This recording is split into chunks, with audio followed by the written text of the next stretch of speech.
Okay, all right. Welcome, everybody. Welcome to session number 49 of Exploring the Lord of the Rings. I'm Corey Olsen, the Tolkien Professor, and I am excited to go back to the Prancing Pony and to join the company imprudently in the common room here this evening.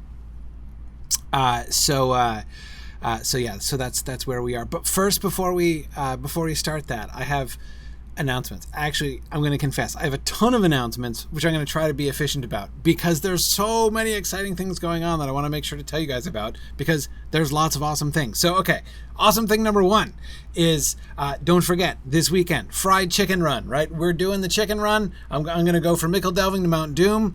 That's going to start at 11 p.m. on Landreval's server and on Signum, twitch.tv/SignumU this coming Saturday. So Saturday the 17th, 11 a.m.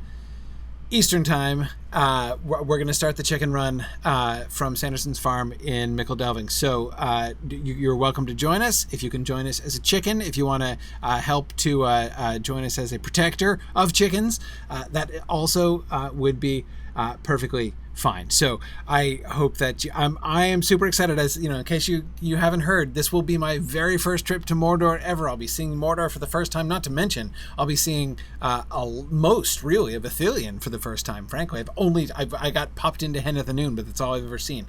So I'm really excited to run through Ithilien and of course ultimately get to Mount Doom. So that's going to be pretty awesome. So yes, Lady Schmabiawak, if you don't play Lotro, or if you don't have the quests to run as a chicken or whatever, just join us on our Twitch channel, twitch.tv/SignumU. I'll be broadcasting it there, and you can watch along. So that is merely the first of our awesome announcements today. Announcement number 2 involves Mythmoot. So Mythmoot 5 is of course coming up this June, and it is going to be spectacular. We're going to have 4 days together in June, from the 21st to the 24th of June, down in Leesburg, Virginia. We're going to have awesome special guests. Douglas Anderson, the author and editor of The Annotated Hobbit, is coming. John Garth, author of Tolkien and the Great War, is coming. Mark Ochran, the guy who invented the Klingon language, is coming to give us Klingon lessons. It's going to be so cool. Not to mention all of you wonderful people who will be coming. I had such a wonderful time last year. Last year's Mythmoot, best conference I've ever been to, and I expect all of the same things this year. We're gonna play Lotro. We're gonna do other gaming. We're gonna have awesome scholarly papers. It's gonna be fantastic. So, that's but it's not just a reminder about Mythmoot, though that's important too. But I have a specific announcement about Mythmoot, and that is, let me bring out my my link here. So on the Mythmoot page, this is especially an announcement for those of you who have signed up already. If you scroll down the page, there is a book a room button. There's been an issue so at the venue that we have lodging there, and it's really cool, and all the cool kids stay there. And as you can see from the rates, the room prices are way lower than most of the hotels in the DC area, so it's more cost effective to get a room there too. But then again, you get to hang out with all the cool kids after hours, and up by outside by the fire pits and stuff. We had lots of awesome times just sitting around the fires and chatting after hours last time. Anyway, so the point is, the room registration hasn't been working. So for those of you who have signed up already, I just wanted to let you know, green light to sign up for your rooms. They sorted whatever their issue was at the venue there, so we're all set for that. So I wanted to make sure that everybody knew that you can sign up for rooms, which is pretty cool.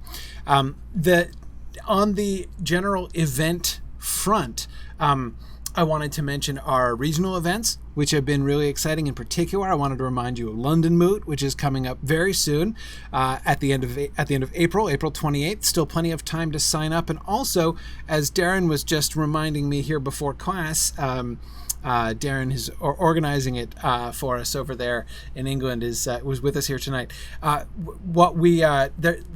For people who want to submit paper proposals, we want to encourage more proposals for people who want to give papers or lead discussions, it's a really great time to sort of share some things that you've been thinking about and sort of facilitate or stimulate some really interesting discussions. So any proposals that you might have, maybe get together with a couple friends and say, hey, we were thinking about doing a discussion panel on this. That'd be cool. Send in a proposal, and that you can find that link on the London Moot page, londonmoot.com, and you will get to the London Moot page. So anyway, it's very cool, right? So definitely come and join us at London Moot if you possibly can. Really excited to meet several of you there. I've seen notes from a bunch of you about both here in Twitch and on Twitter. From many of you guys who are going to be able to come to London Moot. I'm really psyched to get a chance to hang out with some of my European friends whom I don't get a chance to hang out with very much. So that's going to be really great. Our program of regional moots for this year is really taking shape. It's really expanding in super exciting ways. I'm now actively planning travel to Los Angeles, San Francisco, Charlotte, North Carolina, Kansas City, Denver, lots of places over the course of this year, and of course in New England. But I'm not planning travel here because I live here. But anyway, I just wanted to also mention we're going to have some more information about those things as we move forward. I'll be releasing some more information, like specific dates and stuff for those events coming up. But I just wanted to let you know, for those of you, if anyone who lives in Seattle or the Seattle area and might be interested in volunteering to help to organize a regional moot near you, Seattle is one I'd really like. Toronto, we have a notion for Toronto, and we have a little bit of a plan, but it would be great to have some more volunteers there. And also, this just occurred to me. Orlando, right? We should totally do Florida. We're totally skipping Florida, which seems not right? So I'm thinking like the Orlando area, maybe Tampa, somewhere in that area, would be really cool to do a moot in Florida. So again, anyone who's down there and has a chance, it would be cool. Let us know. Send us an email, info@signumu.org, and we'll see if we can get a Florida moot together. And of course, New Zealand and Australia. That's a thing I would really love to see happen at some point. So again, anyone who's interested in helping to make that happen, that would be really great. So anyhow, just wanted to throw those out there because I've been so excited to be planning our tour. The Signum University Mythgard Institute tour going around. It's going to be so great to be able to meet people and have all these awesome events in lots of places around the country. Really looking forward to this. So wanting to kind of connect with more people in more regions. It's going to be great. Okay. So, Mickey Moot, yeah, something like that, Sam. I don't know. If we called it that, if we called it Mickey Moot, it would actually be kind of interesting, right? To sort of start a timer and see how long it takes Disney's lawyers to come down on us for calling it that, right? That's like poking the bear in a pretty big way. But anyway, yeah, Ambrosius Aurelianus, I too would really love to do a Kiwi moot. I am really hoping that we can get one of those things together. Anyway, okay, so just wanted to say, and again, I will have more details about about specific ones of our regional moots as we continue to finalize dates and venues and get that information all out to you. So the next announcement is one of those things I had up on my you may remember that last year we did our Hobbit summer camp, right? In cooperation with local libraries and homeschool groups. Yeah, we did our sort of hybrid local group and large online class of our read through of The Hobbit for middle schoolers. Well, this year that was awesome. That was so awesome last year, and we loved that so much that we're expanding our program this year. And we have 4 camps that we're offering this year. Hobbit camp, Potter camp, Narnia camp, and Wrinkle in Time camps. So we're doing Wrinkle in Time, Lion, the Witch, and the Wardrobe, Harry Potter and the Sorcerer's Stone, and The Hobbit again. So all 4 of these camps, as you can see, the dates here on this page. I encourage you to here. Let me just put this. I'll just post this on the Twitch channel here. So that people can see the link there, and I'll post it here too, so that people can see that. And I'll be tweeting this, of course, later on. But anyway, so this is our page for our summer camps. Anybody who so if you would like to see your local library do this, please tell your local library about these. These are totally free programs. Doesn't cost the library anything. Doesn't cost participants anything.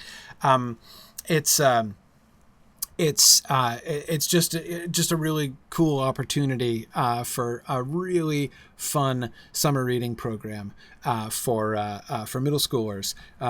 Really around the world, anybody can participate in this. If you're interested, if you are a librarian or if you know a librarian, have them just click the register your group button here. Of course, they can email us with particular questions. We can send them samples of the kinds of material that we're going to be sending out and stuff. There's no we'll take care of all the teaching materials and stuff. Again, the idea is that we run an online class 5 days a week for 2 weeks for each one on each one of these books, and the kids get together at their local library or get together as a local homeschool group or whatever. And we give them some materials to facilitate some additional discussion, some additional sort of projects and exercises and stuff as they're thinking their way and kind of sort of imagining their way through these different stories. And the local groups, the libraries or the school groups or whatever, have a lot of freedom. Obviously, they can kind of do whatever they want to do, kind of mix and match of all the things that we do. They can have lots of meetings per week. They can only have a couple meetings per week. It's really kind of up to you. But it's just a thing that we really want to facilitate. We really want to facilitate lots and lots of kids reading awesome books. The kinds of books that we love and talk about here all the time. At Mythgard. And we just want to help people to be able to do that and to see those kinds of discussions going on. So middle school Crystal, is what these camps are targeted for. So like age 9 to 13 about is what we have in mind here. So so that's the thing. And yeah, Tony, they will be posted. The recordings will be posted to YouTube again this year. And yeah, the questions the kids asked last year were just awesome. That was so fantastic. I had a great time listening to the questions from the kids last time.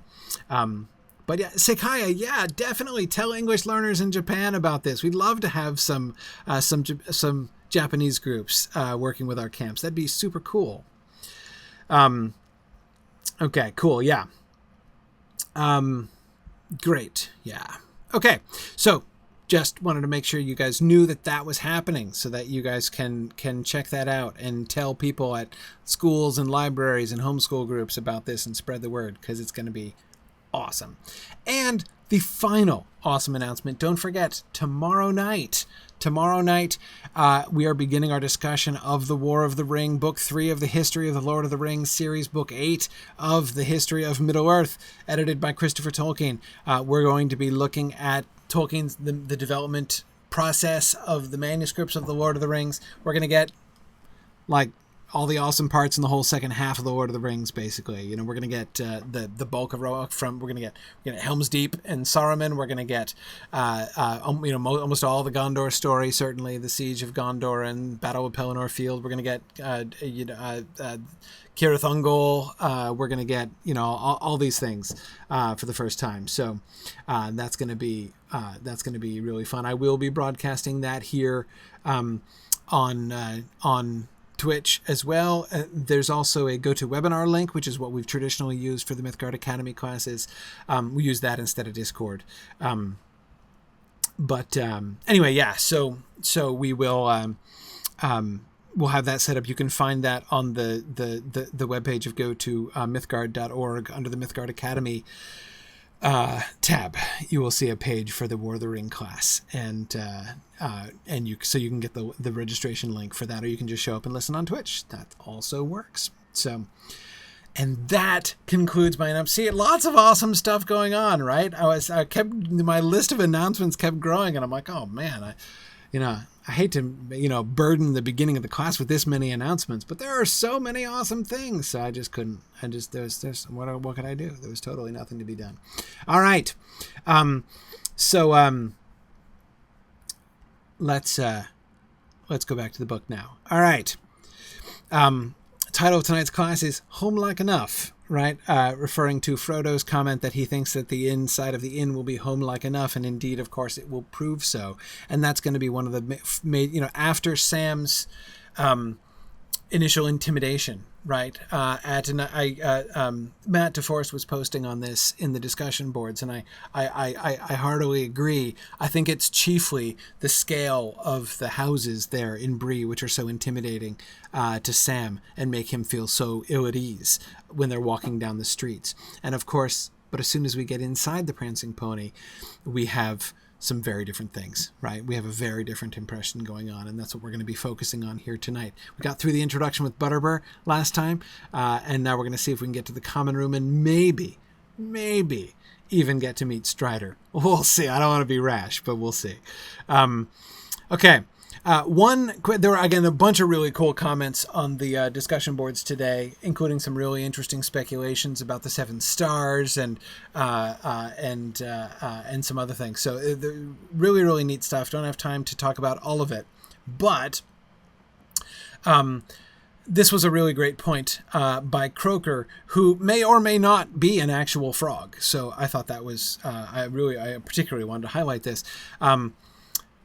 He says, Pippin asks, do you think we'll be pursued tonight? Tom says, no, I hope not tonight, nor perhaps the next day. But don't trust his judgment, because out east his knowledge fails. His thought is rooted in hope. Indeed, don't trust his judgment, because they were in fact pursued that night. He's correct that his knowledge fails out east, because that night they would have ended up dead, save for Nob and Strider. The hobbits actually walked right into another trap. Tom adds that his advice is good till this day is over, and it was, but after that they should trust to luck. I think this suggests that Tom has no real knowledge beyond his borders of where the Nazgul were searching. Out east must mean anything east of his borders. None of the Nazgul were actually in his country where he is master, but were all beyond where his mastery/knowledge ended. Yeah, I think that's very true. I mean, it's true when you look back, as Croker here is doing, on Tom's last words. He does not turn out to be quite right? I mean, they are being pursued. Now, they're not going to get caught that night, and that's perfectly true. But yeah, things are not quite as safe. And as Croker points out, he's not speaking with any confidence, right? He tells them not to trust his judgment, because out east his knowledge fails. But I think that the Croker's central point here, that out east, it's when Tom says it, you can kind of read that, right? You can kind of interpret that as if what he is talking about is like Mordor ways, right? Like out east, my knowledge fails. Sounds like, because then he says, Tom is no master of, riders from far away, right? So it makes it sound like, I have no power in Mordor itself, right? But that's not what Tom is saying. Tom when he says out east, my knowledge fails, he literally, like Bree, his knowledge fails before you cross the road into Bree. Yeah, Tom, it is interesting that as far as we can tell, the Black Riders never enter his territory. It's interesting that was not originally true, right? In the early drafts, there were Black Riders who approached Tom. In fact, the hoof marks all around the house and stuff, there were actual Black Riders like riding around the house in one of the earlier drafts. So those hoof prints, which survived into the later drafts, actually had been made by real horses in the earlier draft. But anyway, yeah, Tolkien changed that, right? And one of the things that we can see is this sort of increased isolation of Bombadil. The Black Riders are not coming in to Tom Bombadil's terrain. Anyway, okay. The riders don't dare pass the girdle of Bombadil. Exactly. Erocheb, he doesn't officially have a girdle, right? But he might as well have. His borders are really are that well delineated, right? See, Fourth Dauntless, I agree. I mean, so Fourth Dauntless is quoting when Bombadil says Tom is not master of Black Riders from beyond his land. No, he's not. Does that mean he couldn't command them, that he wouldn't have mastery over them if they came in? Oh, I think he could, right? I think that this means like he's not going to come with them and protect them from the Black Riders. Like it's not his job, right? But if they came to his house, could he show them off? I'm pretty sure he could, actually. But we'll here's the main reason I think that he could, is the line that stays with Frodo, or around Frodo, not in Frodo's mouth, but around Frodo at the crossing of exactly Erocheb, what you're typing right now, at the crossing of the Bruinen, right? When Frodo tells them to stay back, right? He commands them to stop, and the narrator says that he did not have the power of Bombadil, right? Clearly Bombadil, had he been making that command, totally could have done it. So anyway, Erocheb, that's just what I was thinking.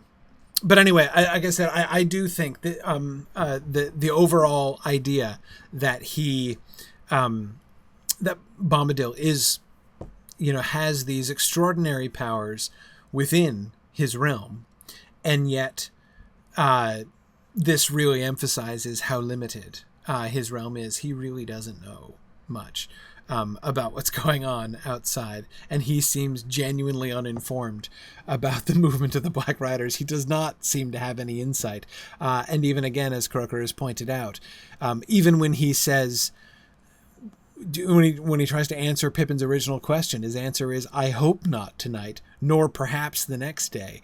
And it turns out that statement is every bit as uncertain as it sounds, right? I hope not, right? Maybe not tomorrow. Who knows, right? He doesn't know, and it's pretty clear he doesn't know. Anyway, so great point, Croker. Thanks for bringing that up. All right, let's keep going.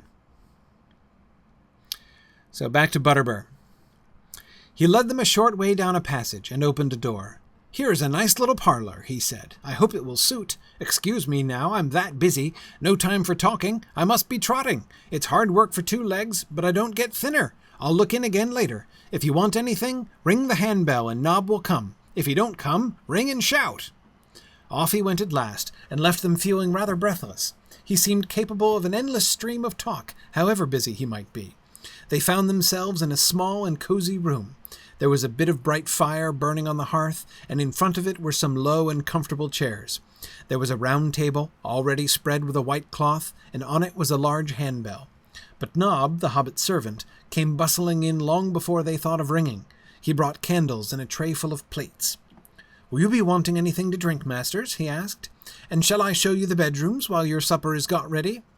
They were washed and in the middle of good deep mugs of beer when Mr. Butterbur and Nob came in again. In a twinkling the table was laid. There was hot soup, cold meats, a blackberry tart, new loaves, slabs of butter, and half a ripe cheese. Good plain food, as good as the Shire could show, and homelike enough to dispel the last of Sam's misgivings, already much relieved by the excellence of the beer. Okay. Lady Schmebulok, just pointing out that it's strange not hearing Tom Bombadil's meter anymore in the dialogue. But you're right that Butterbur does have a rhythm of his own, right? It's not as marked, obviously, as Tom Bombadil's, but you can... I was noticing that too, actually, as I was reading it through. Look at his sentences, right? I hope it will suit. Excuse me now. I'm that busy. No time for talking. I must be trotting. It's hard work for 2 legs, but I don't get thinner. I'll look. Notice that all of his sentences are simple sentences, just strung together, right? Pretty short, simple sentences, rapid fire, right? I hope it will suit. Excuse me now. I'm that busy. No time for talking, right? The only complex sentences he uses, that is sentences with subordinate clauses, are the conditional ones. If you want anything, ring the handbell, and Nob will come. If he don't come, ring and shout, right? So Gogonthir points out that Butterbur doesn't mention the color of his boots or jacket even once. Right.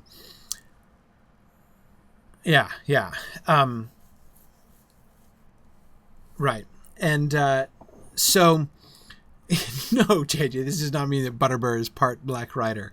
It's a totally different cadence, right? But it is, but his way of talking here is very, very interestingly thought through, right? It's this continual rattle of speech, but it's not long sentences, right? This is somebody who talks who is capable of an endless stream of talk, but he doesn't just rattle on, right? That is to say, it's not like he's using really long, endless sort of sentences, right? Or protracted thoughts all connected together. That's not how he talks. That's not how he thinks. Of course not, right? Because he's directing thoughts here and there, possibly to multiple people, right? And yes, several of you are talking about the food. Yeah, there wouldn't be a menu. You go to an inn and you say, "Give me what you've got," and this would be what they have. Like, for instance, they might put a large joint of meat on, and so you would get a cut of that meat, whatever they had roasting that day, for instance. But yeah, this is pretty standard food here.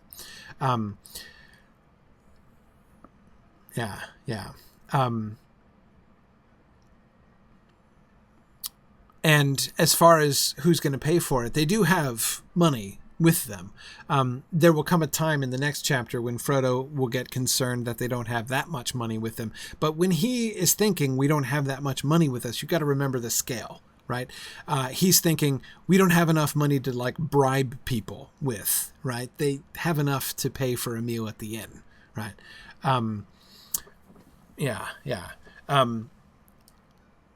I love this description of this meal.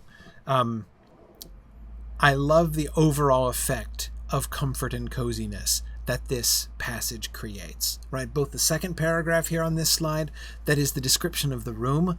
There was a bit of bright fire burning on the hearth, and in front of it were some low and comfortable chairs. The round table spread with a white cloth. The whole place sounds so neat and cozy and inviting. And then, of course, we get the description of the food on the table, which appears in a twinkling, right? As they're sitting there drinking their mugs of beer. And then, this what really sounds like a fairly wonderful meal is brought in. And I will have to admit, this is one of my 2 favorite meals from my childhood. I would say really the only meal that competes with this one is for meals I loved to read and think about and imagine when I was a kid. The only one that competes with this, of course, is the tea that Mr. Tumnus gives Lucy in The Lion, the Witch, and the Wardrobe. Those 2 meals were by far my favorite literary meals. Anyway, yeah. Now, Boomful, that's a really great question. Wondering what their money was. I have no idea what coinage they used or what mint. There does seem to be money. Did they have paper money? Was it all coins? If so, who mints the coins, right? I don't know. I have no idea of those questions, or of the answer to those questions. I can't think of anywhere where that is ever said. The idea of money, that the Shire is a money culture rather than like a bartering culture, is very explicit. But I don't. We don't have any information really about that. Marianne, we're going to get the reference to silver pennies later on, right? Yeah, exactly. But again, who mints the pennies, right? Where does that happen? I don't really know. Yeah, a couple of you are mentioning Hogwarts feasts. I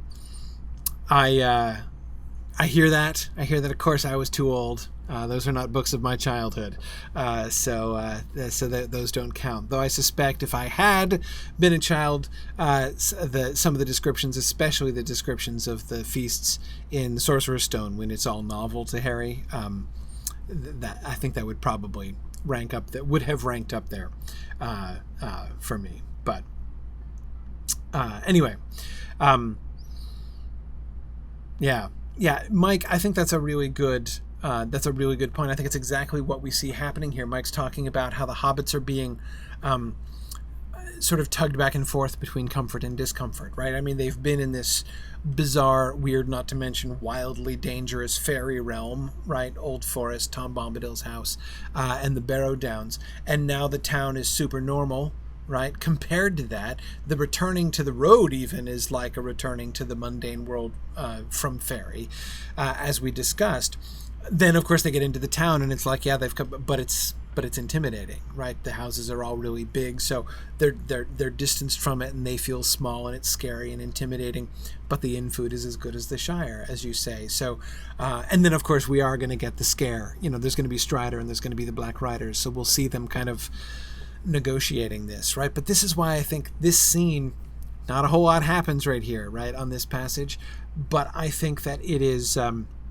It's a big deal, and this is a super important transition moment. If you think about it, Mike, most of the stuff that happens is bad, right? That is, of the comforting versus the like intimidating scale tips pretty heavily towards intimidating. You've got the kind of creepy exchange with Harry at the gate, and then you've got the meeting with Strider, and who knows what to make of him, and then you're going to be attacked by the Black Riders that night, and the whole town is too big, and the people are scary, and then you've got all these refugees in town, right? So you've got all these like strangers to say everyone's uncomfortable, so there's this kind of atmosphere, right? Because everybody's uncomfortable. So there's lots of things to be kind of nervous about, but on the other side of that, right, is like the meal.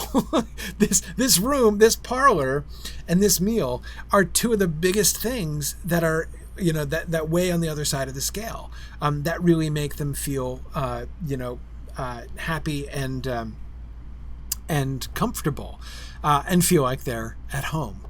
And that, I think, is a super important element of Bree that we want to make sure that we really focus on. And certainly I agree, Lady Schmebulok, that the stay at Tom's house was very home-like, and very comforting, and Tom's hospitality is even better than Butterbur's, which is very good, right? But Butterbur didn't make them all individual slippers, right? He didn't have a special custom tailored set of slippers made for each one of them, so there's that. But I agree, it's not. It's comforting, but it's not exactly home-like, right? It's strange. It's certainly weird and kind of magical, even though lovely.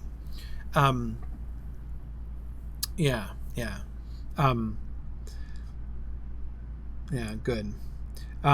Okay. Let's see. So let's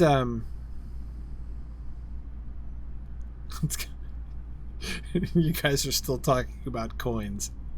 I hear you. I don't want to talk about coins right now. I want to focus on this because it's only very tangentially related. However, some of you might put together some interesting posts on coins for the discussion board, and I'll come back to it in a notes and queries section in a future class. All right, let's keep going. The landlord hovered round for a little and then prepared to leave them. I don't know whether you would care to join the company when you have supped, he said, standing at the door. Perhaps you would rather go to your beds. Still, the company would be very pleased to welcome you if you had a mind. We don't get outsiders, travellers from the Shire, I should say, begging your pardon, often. And we like to hear a bit of news, or any story or song you may have in mind. But as you please, ring the bell if you lack anything. So refreshed and encouraged did they feel at the end of their supper, about 3/4 of an hour steady going, not hindered by unnecessary talk, that Frodo, Pippin, and Sam decided to join the company. Merry said it would be too stuffy. I shall sit here quietly by the fire for a bit, and perhaps go out later for a sniff of the air. Mind your P's and Q's, and don't forget that you are supposed to be escaping in secret, and are still on the high road, and not very far from the Shire. All right, said Pippin. Mind yourself. Don't get lost, and don't forget that it's safer indoors.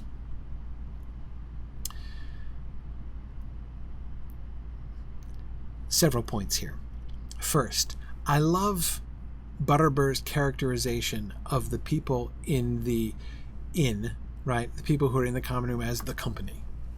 The way it makes, I was saying it makes it sound, probably genuinely is, right? The group of people in the common room of the inn are probably there all the time, right? They are the local group, right? This idea of like a like the set group of regulars that's always there at the Prancing Pony, this sense of real community and camaraderie that we get just in that the use of that one word, calling them the company, I think is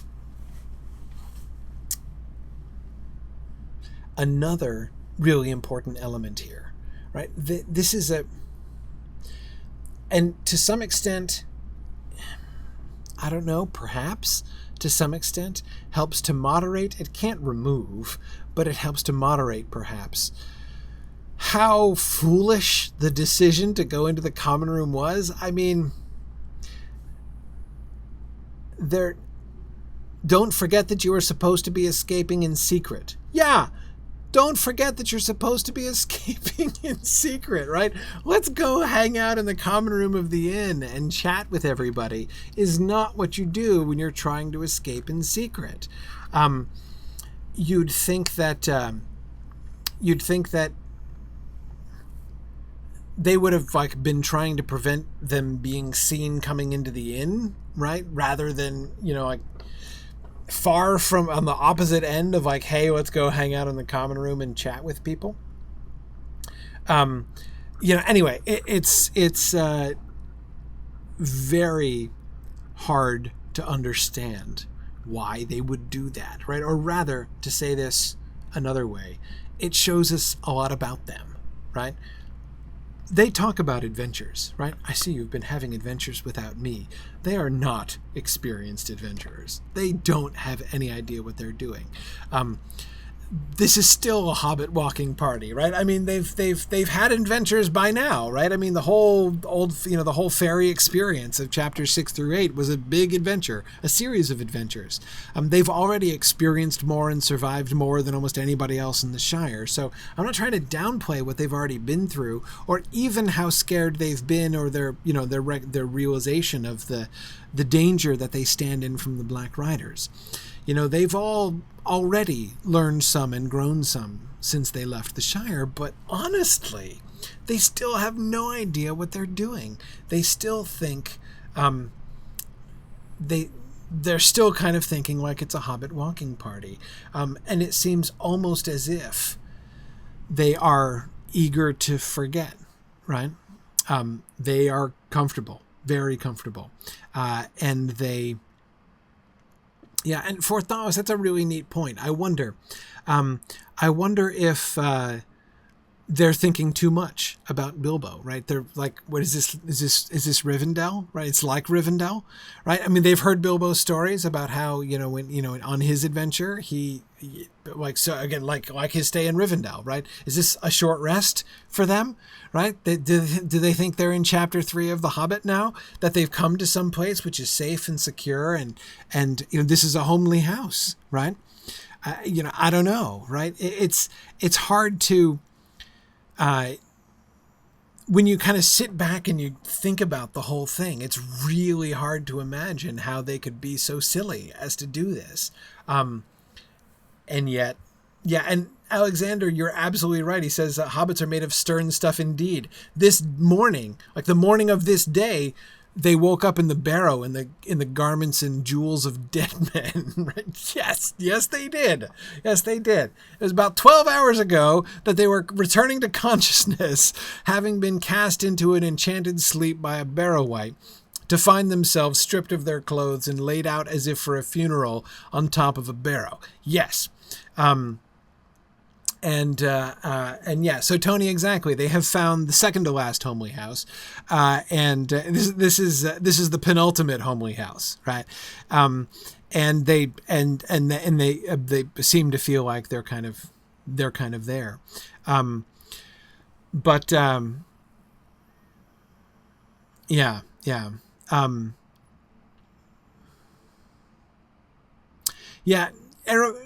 Erocheb is kind of charitably wondering if keeping to themselves might draw other kinds of attention in such a social climate. So if they don't go join the company, will that increase suspicion? Possibly. I mean, it might. But then what? What's the worst that's going to happen? People are going to ask about them. People are going to be watching to see them leave. I mean, I don't know.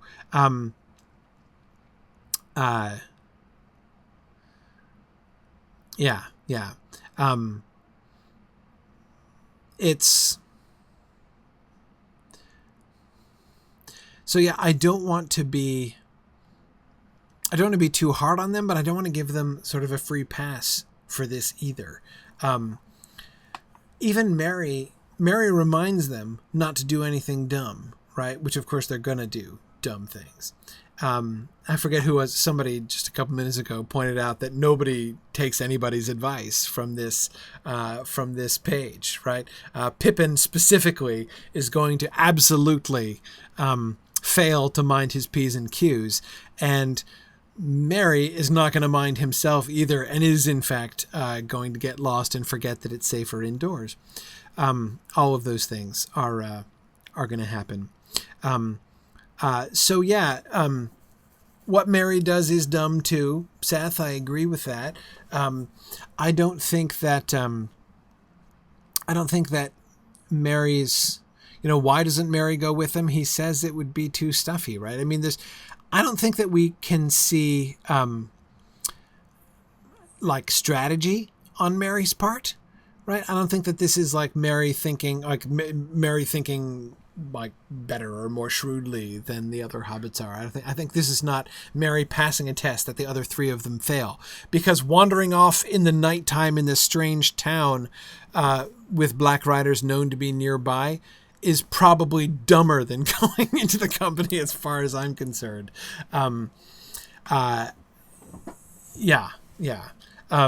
So I don't think that we can give Mary extra points for not going into the common room in that ways. And JJ, I'm not sure. JJ asks if it's safer indoors is meant to be a reminder about the Black Riders, or that they're just thinking about strange towns in general.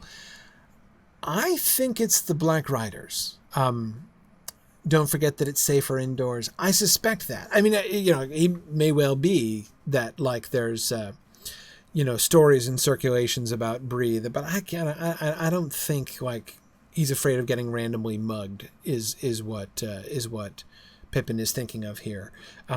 Mostly because I don't that kind of action is not something you'd normally see in a small town like Bree. But anyway, yeah. Agreed, Tony. It really, this whole scene really does go to show that none of them are really wise enough for this. They all really kind of fail this test. And yeah, Tony, I agree with you. It does show that they really needed Gandalf, right? Absolutely.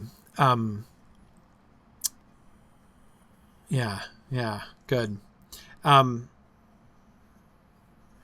Okay, I'll make sure. Is there anything else in here that I wanted to make sure I emphasized?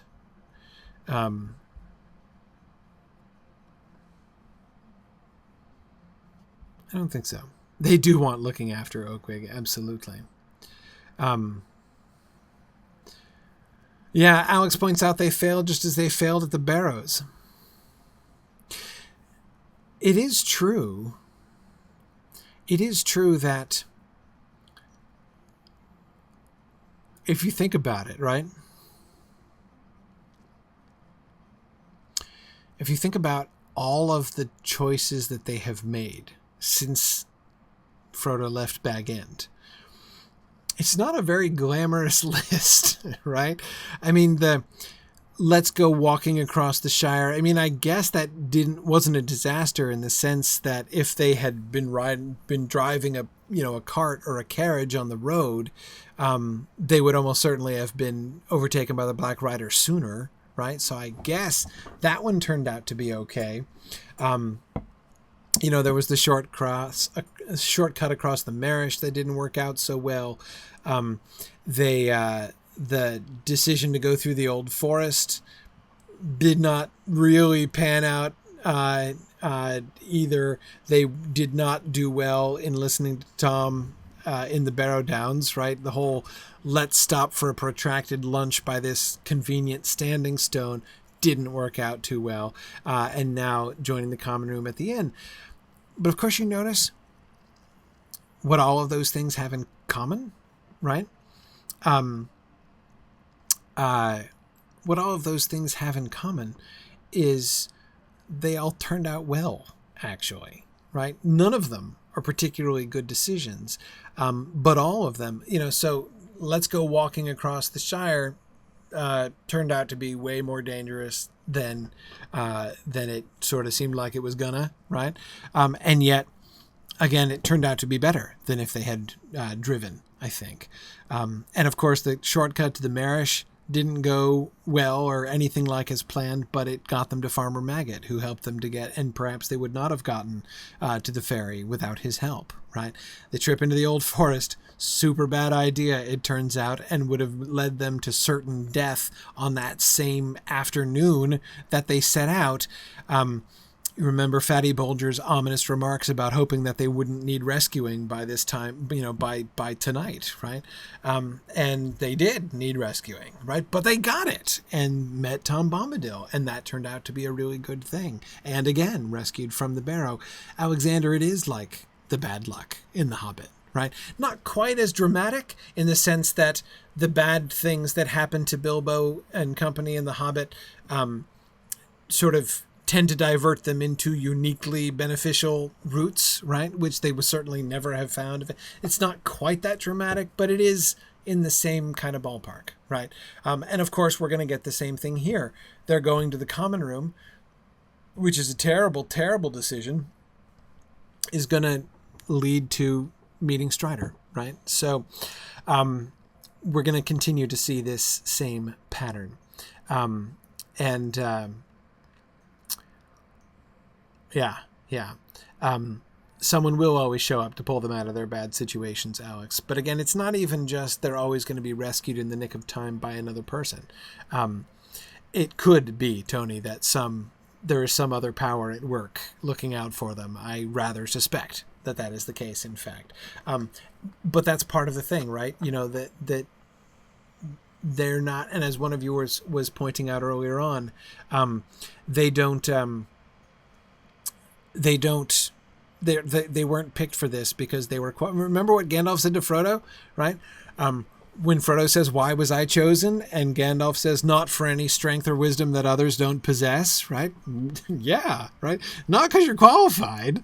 Don't worry. It's not for that. It's not for that reason. Yeah, exactly.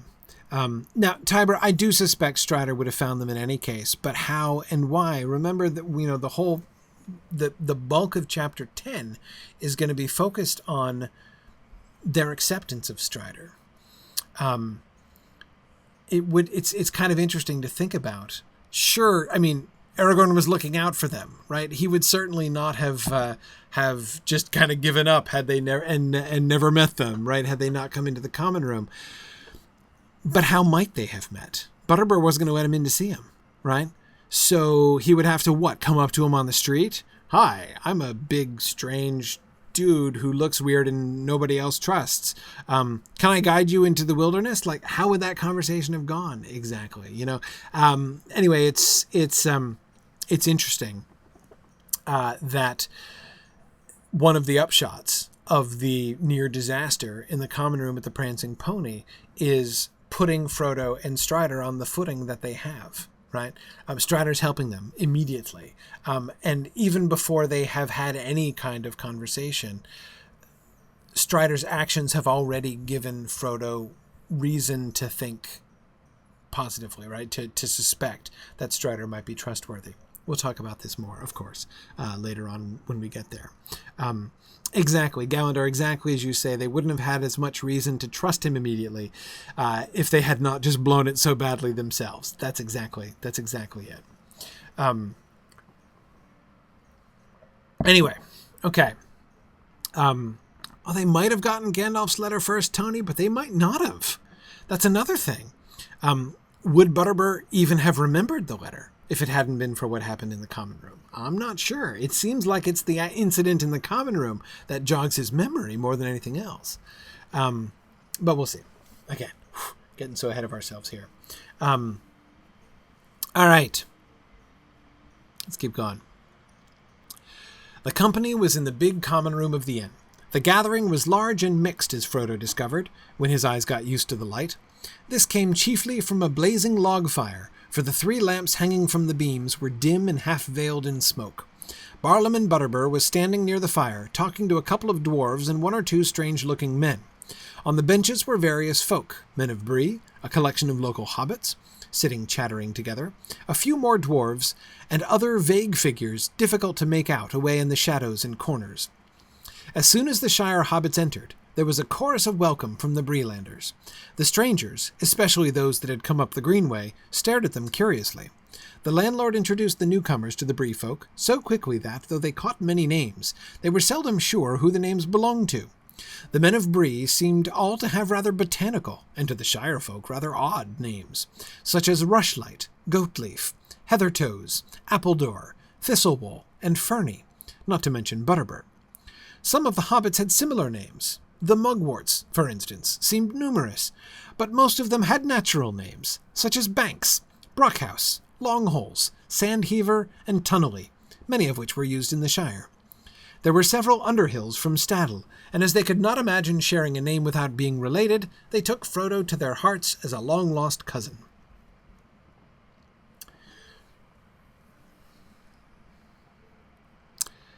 Okay.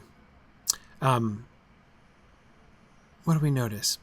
First of all, that description in the first paragraph.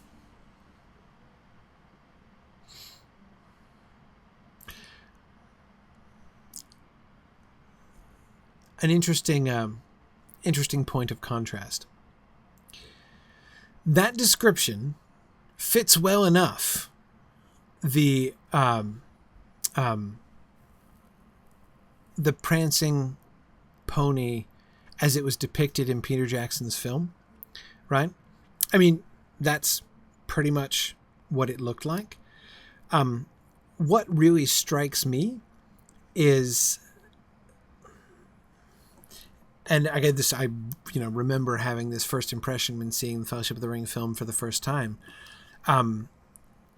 Jackson chose to go a very different direction with the Prancing Pony, right? The Prancing Pony was primarily scary and intimidating, and the hobbits were made to look tiny and vulnerable in the Prancing Pony, right?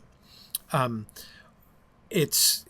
that way, it's almost the opposite of the way that Tolkien depicts it, right? Where it's so homelike and it's so friendly that they forget themselves, feeling and acting like they're home with friends, right? Totally different. And yet the description works, right? In both places. It's just it's interesting to me that this description, which I believe in the book is designed to convey a similar kind of hominess, right? Now, there's a lot of strangeness here. It's not like a common room in a pub. It's not like the Green Dragon, right? It's not even like the Golden Perch. This is because, they're dwarves, right? And strange-looking men. So it's and not to mention the men of Bree as well, right? Yeah, exactly. Oakwig says Jackson went Mos Eisley Cantina on the Prancing Pony. Yeah, exactly. It serves that function essentially. Yeah.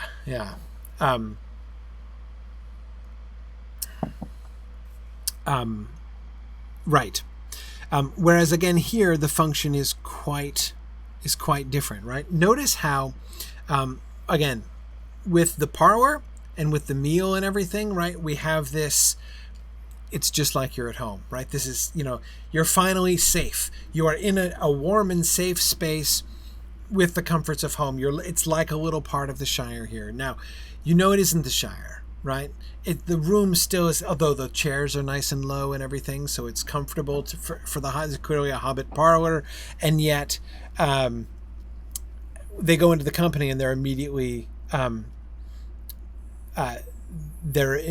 reminded that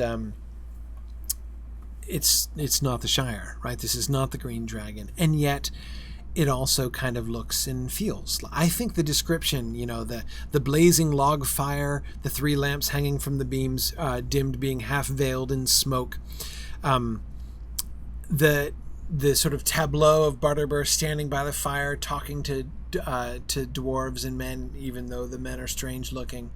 I think that this is we kind of see both, right? We see both things happening here, both this sense of comfort and warmth and friendliness, as I do think this is what the association would be: a big common room with a lot of people in, right? Drinking, smoking, very important, smoking, and chatting together. Yes, it's different, right? Yes, that, it doesn't look like the Shire. They're reminded that they're not home, and yet it looks and feels like home. JJ says at least it doesn't have Ted Sandyman in it. I suppose that is a point in its favor, right? Yeah. See, Alex, the fact that Butterbur introduces them to the regulars, again, see, it shows you that they're regulars, right? It's the company, right? This is not just like come in and, it would be kind of weird if you were staying at a hotel, like an American hotel, and you went out into the lounge, or you went to the bar at the hotel, and the bartender starts introducing everybody at the bar. That would be weird, right? But that's not this, right? That's not at all what this situation is. This is a friendly, tight-knit group of people, and there are also strangers there, right? But the tight-knit group of people wants an introduction, right? And they get one.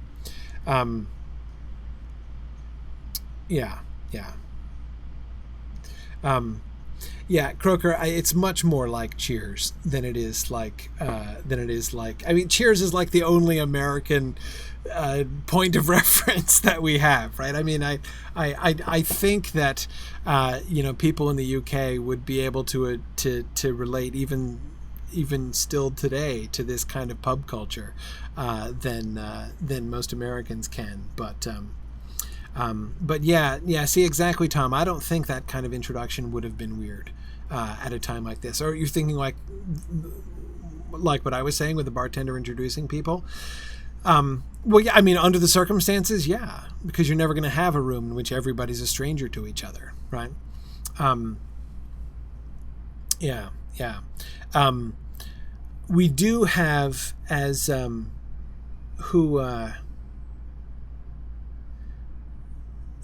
Tony was pointing out the difference between the reception of them by the Bree folk and the reception of them by the Southerners, right? So you've got how the locals treat them and how the out-of-towners treat them, right?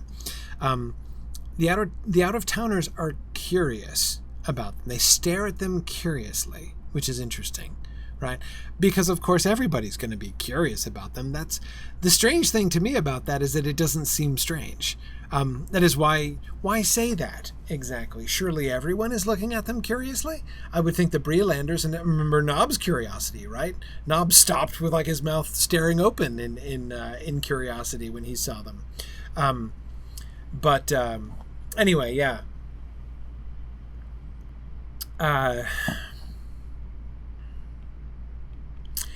Croker, that's what I'm wondering. I'm wondering how many of the Southerners have heard rumors that there are folks, black chaps, asking about a party of hobbits out of the Shire, right? It makes me wonder. It makes me wonder how common that knowledge is among the Southerners coming up. Because the mere fact that they're hobbits from the Shire, it literally can't strike the Southerners as more strange than it does to the Breelanders, right?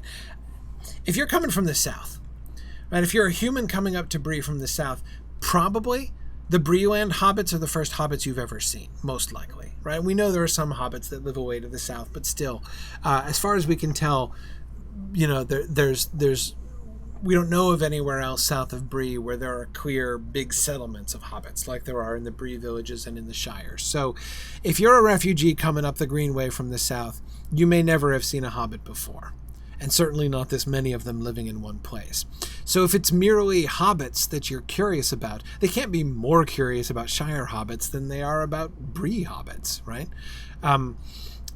So it does seem a little... Whereas, again, the Breelanders are going to be looking with much more curiosity because they're like, hey, dude, we've never... You're from the Shire? Far out, right? We know all about the Shire, but we haven't seen anyone from the Shire in a really long time. Exactly, Tom. I would exactly think that if you're from, the greater Dunland area, Bree hobbits and Shire hobbits are going to be much of a muchness. Exactly. So yeah, I'm kind of thinking that their interest in this, in these four hobbits out of the Shire might be a little bit more pointed, right? Now we don't know that for sure. We can't prove that, but I'm wondering if maybe they've just heard rumors or something. I don't really know. It's possible, of course, that they're just curious, right? Maybe that's the case. But anyway, the names. I love the list of natural names, right? So the natural names are all about digging, right? Banks, Brockhouse. What's a Brockhouse? What's a Brockhouse? What's a Brockhouse, and why is that a natural name? A Brockhouse is a badger hole. Absolutely. Because that's what a Brock is, remember? We talked about badger Brocks a little ways back when we were talking about Tom Bombadil. Yeah, it's a badger hole. So it's a natural name in that, a hobbit hole is kind of like a badger hole? Not exactly like a badger hole, but at least kind of metaphorically like a badger hole, right? It's kind of interesting that badger hole is a natural name, actually. Long holes, sand heaver. Okay, sand heaver, right? I heave sand. That's what my family does. We're the heavers of sand, right? So there you go. Yeah, and Tony, absolutely. Doesn't the word natural just scream bias, right? Doesn't that just show you how the narrative is biased from a Hobbit perspective, and from a Shire Hobbit perspective in particular, that those are called natural names? Anyway, yeah, so these are natural names for hobbits. Whoa. Sorry. Where did that was weird. Sorry. I didn't touch anything, and all of a sudden my slides vanished. Yeah.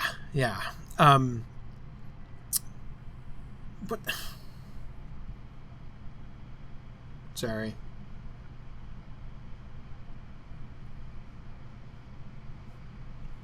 Trying to figure out why it's doing that. Anyway.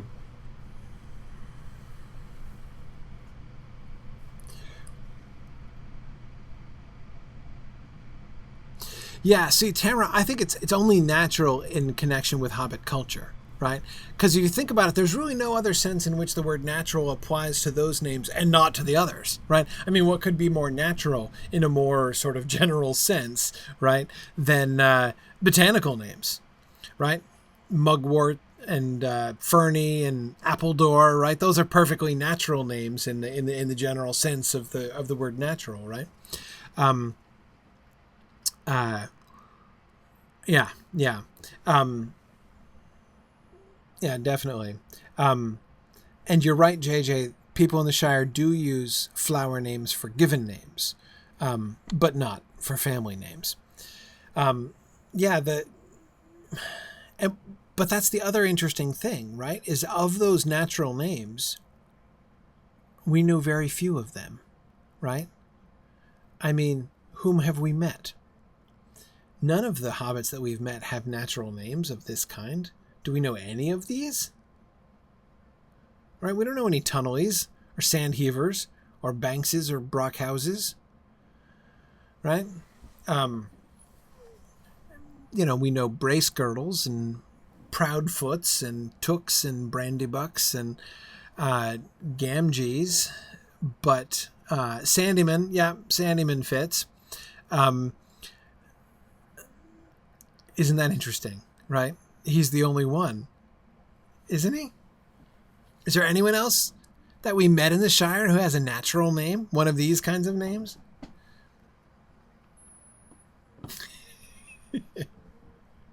Proudfoot. Now, we haven't met Farmer Cotton yet, though he's an interesting point, right? As, of course, he does have a botanical last name. But he's a special case.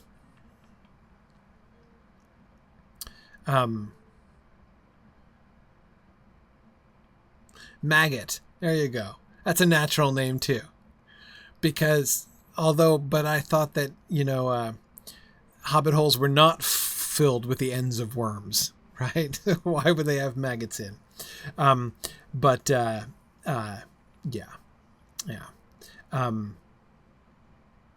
Right.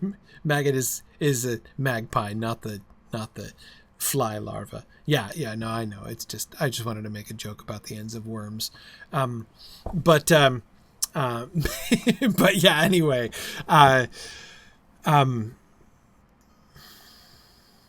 Yes, anyway, I was always fascinated that the list of natural names doesn't include more names that we already knew from the Shire. Maybe this is just to emphasize the Underhill connection, right? That, if there were a bunch of other, names that we knew, yeah, I don't know. True, Tony, maybe it's a class thing. We've only really hung out with the gentry. And it's true that Sandyman, whom we've met, has one of those natural names, and theirs is not an aristocratic family, right? Neither of the Gamgees, but their name is a little bit different. And Tony, I would agree, names like Sandheaver and Tunnelly do not sound very aristocratic, right? Yeah. Not that Baggins sounds especially aristocratic, really. But then again, I suppose it wasn't really very aristocratic. There is that sense, right, that Bilbo's dad, Bungo, kind of married up, right? I don't know if I'd go so far as nouveau riche Valori, but, it's clear that most of his money was his wife's money, right? So, yeah. Yeah.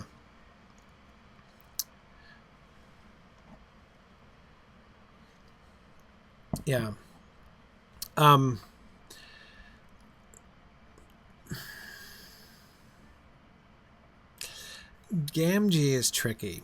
The name Gamgee. It means cotton wool, really, is what it means. But it's complicated because it's one of those names that Tolkien has confessed has just real world roots. I mean, there are Gamgees in the world, and of course, there's that wonderful letter. If you've never read it, you should.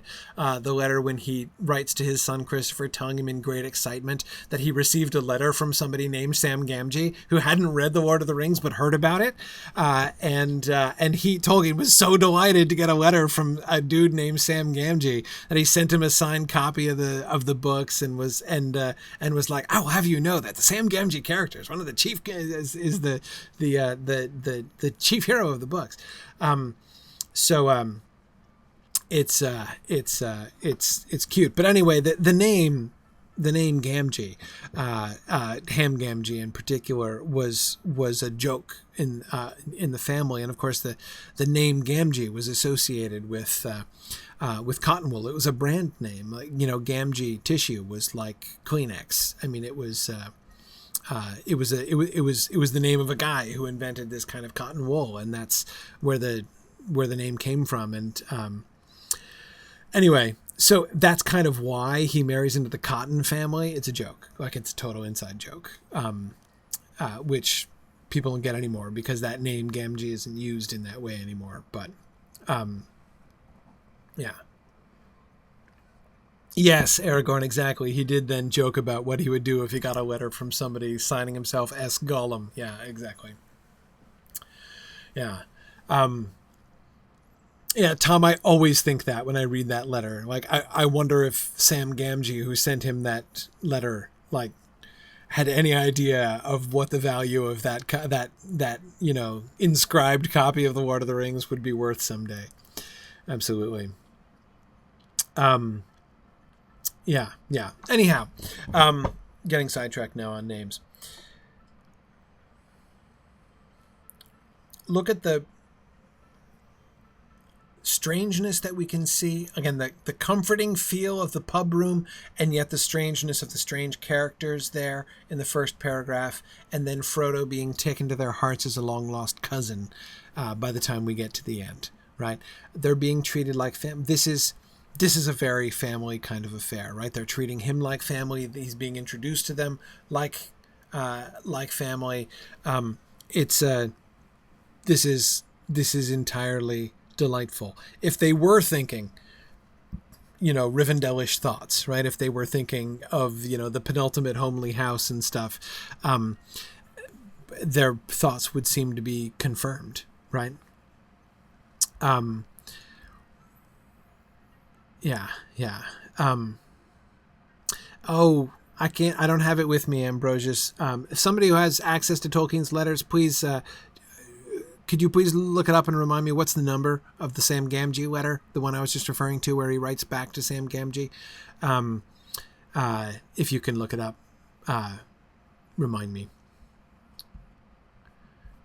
It's way over there. I'd have to get up and walk over there to it. Okay. One more, and then we'll shift. The Bree hobbits were in fact friendly and inquisitive, and Frodo soon found that some explanation of what he was doing would have to be given. He gave out that he was interested in history and geography, at which there was much wagging of heads, although neither of these words were much used in the Bree dialect. He said he was thinking of writing a book, at which there was silent astonishment, and that he and his friends wanted to collect information about hobbits living outside the Shire, especially in the eastern lands. At this, a chorus of voices broke out. If Frodo had really wanted to write a book and had had many ears, he would have learned enough for several chapters in a few minutes. And if that was not enough, he was given a whole list of names, beginning with old Barlaman here, to whom he could go for further information. But after a time, as Frodo did not show any sign of writing a book on the spot, the hobbits returned to their questions about doings in the Shire. Frodo did not prove very communicative, and he soon found himself sitting alone in a corner, listening and looking around. 184. Thank you, Tom. Letter number 184. Ambrosius Aurelianus. There you go. Now I agree, Fourth Dauntless, and I agree with the person earlier who suggested that Frodo would have a hard time deflecting in-depth questions about his family tree, right? And you wonder how he handled that.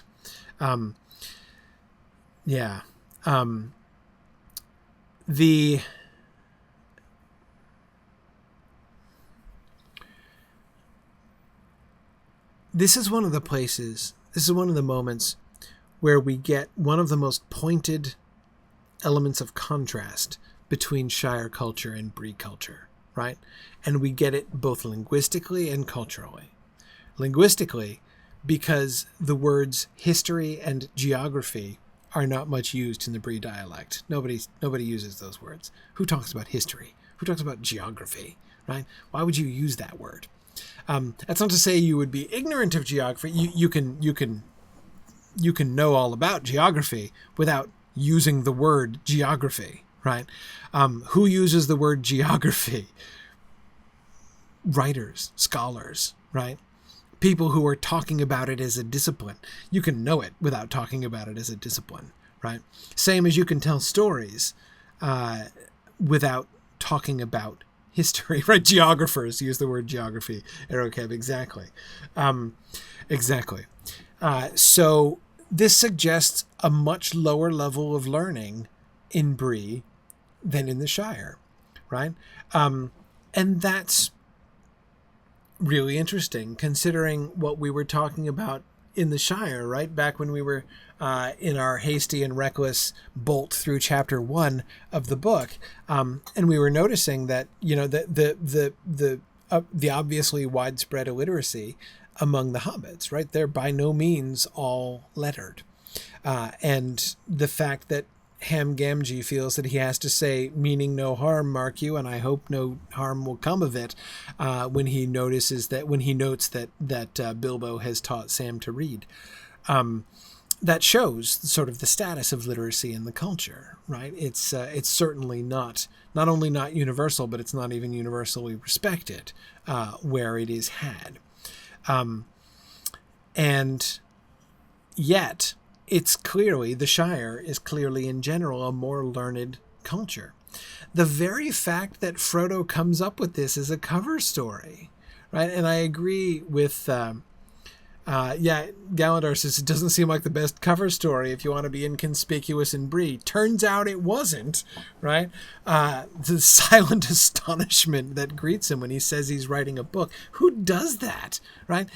I mean, I wonder if there are any books in Bree. I wonder what the total number of books in the town of Bree, like how many volumes the town of Bree can boast.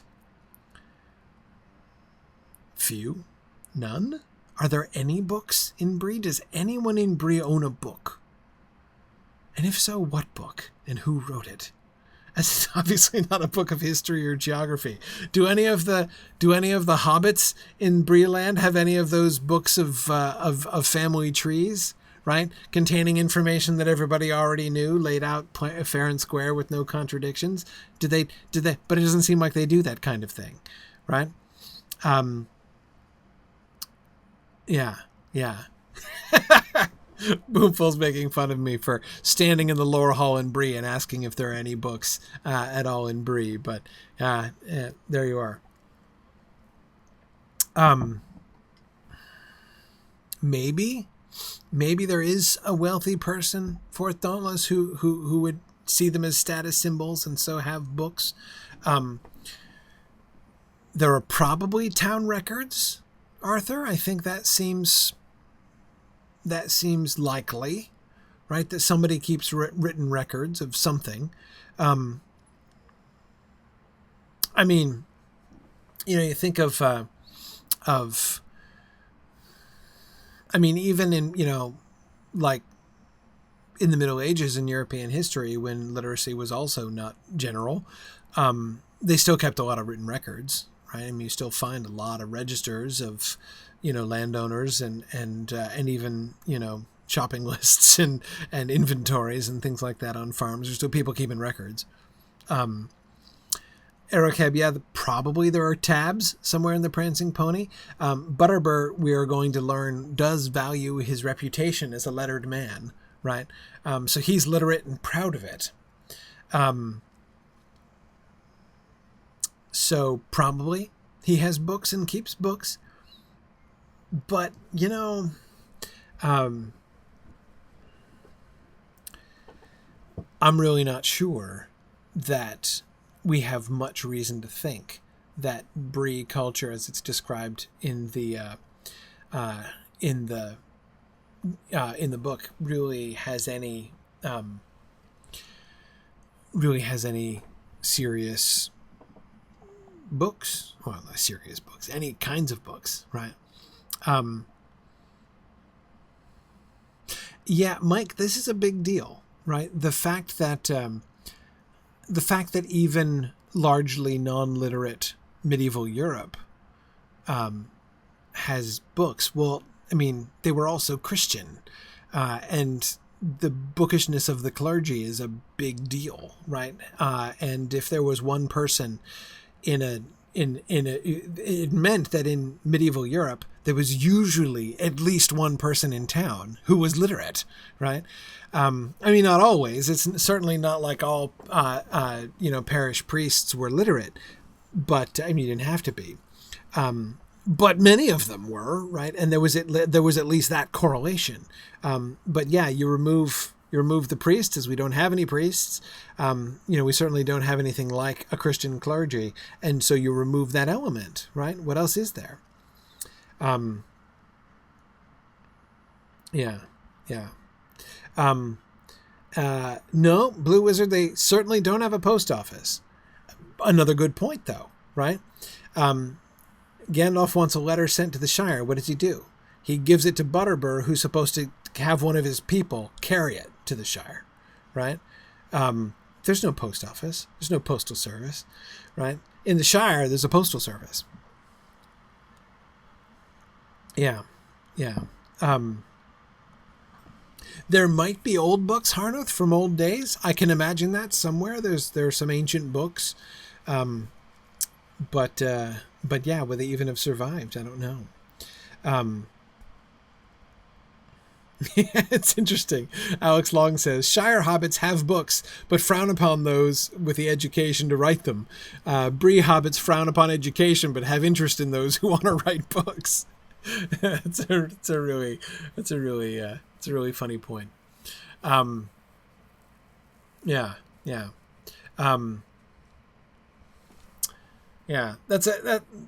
It's the astonishment, which seems to be a sort of a polite astonishment, right? It's not like they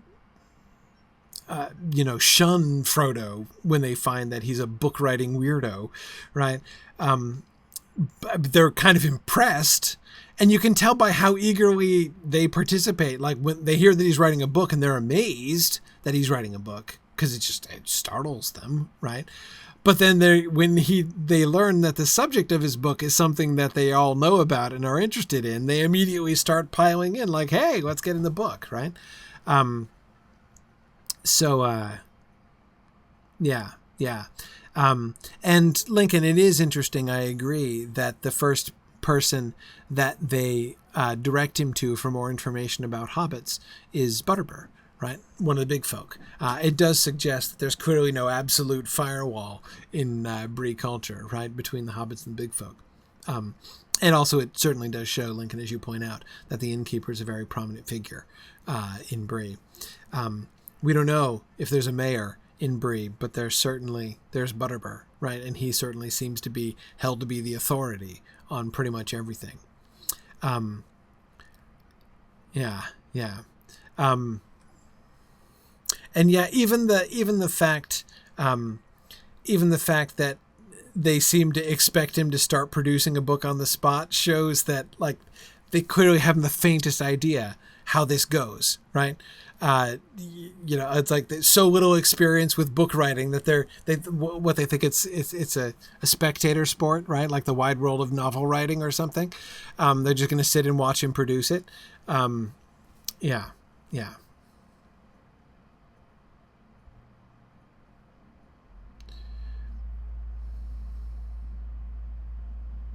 Yeah, Tillian, you're right. If you do need something read, you would go to Butterbur.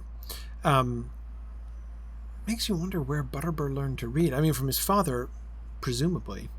Yeah,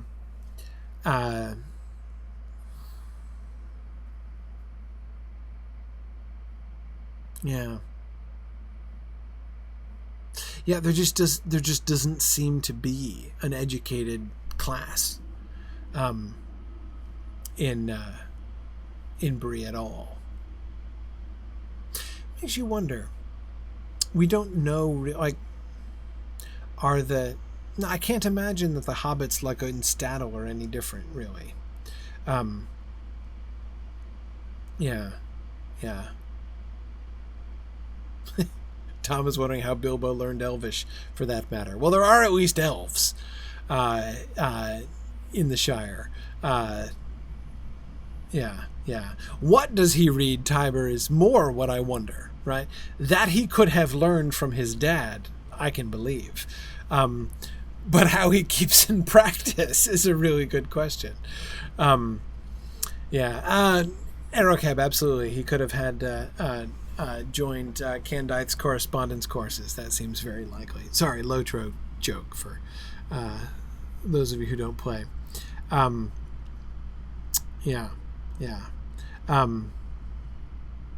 See, Aururan, I'm not sure.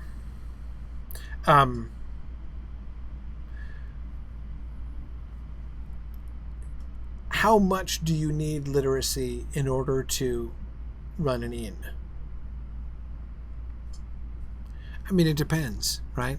Obviously you can't do very precise bookkeeping without it, but you might not need extremely precise bookkeeping. I don't know. I don't think that all innkeepers have always been literate, right? I don't think it's a prerequisite for the job. Yeah.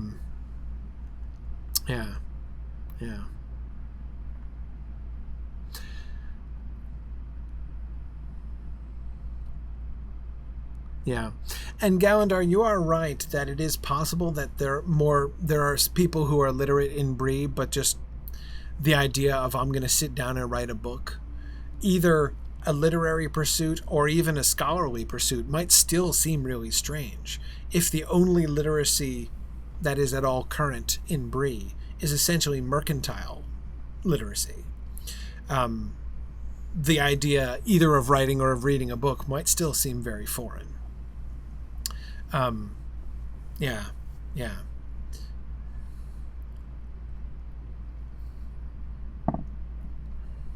Yeah, Oakwig, I think Gandalf's decision to give Butterbur the Wetter is based on a bunch of things, right? First and foremost, on Gandalf's friendship with Butterbur and trust for Butterbur. And secondly, for, like, his prominence.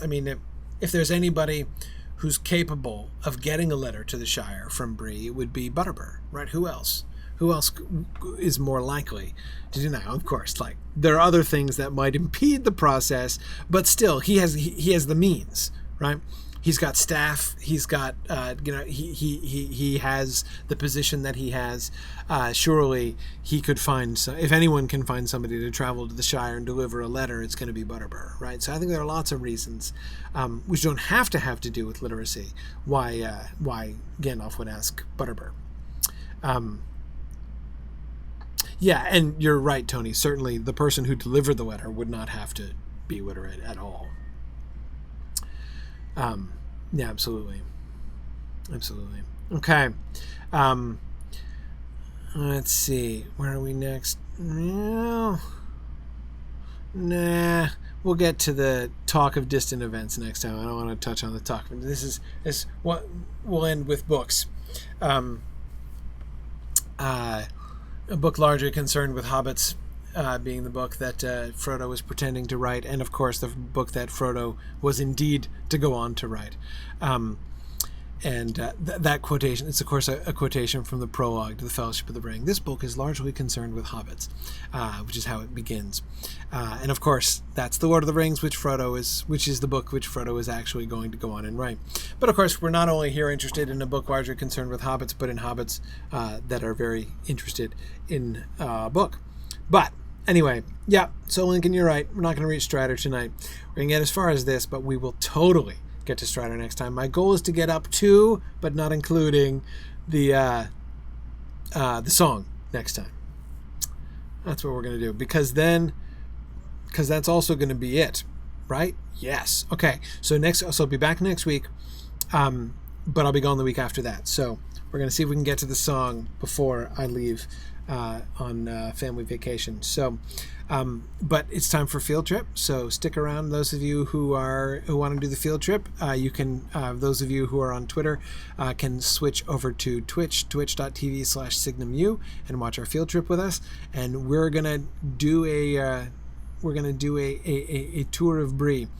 Oh, Erica was just asking, did Butterbur ever get to see the Red Book? I wonder that too. I suspect so. I can't imagine that a copy of the Red Book did. If one made it all the way to Gondor, surely one was gifted to the family of Butterbur at the Prancing Pony. That has to have happened. All right. So bye to the folks on Twitch. Twitter, sorry, not Twitch. There we go. Okay, and it is time to head out on our field trip. Okay.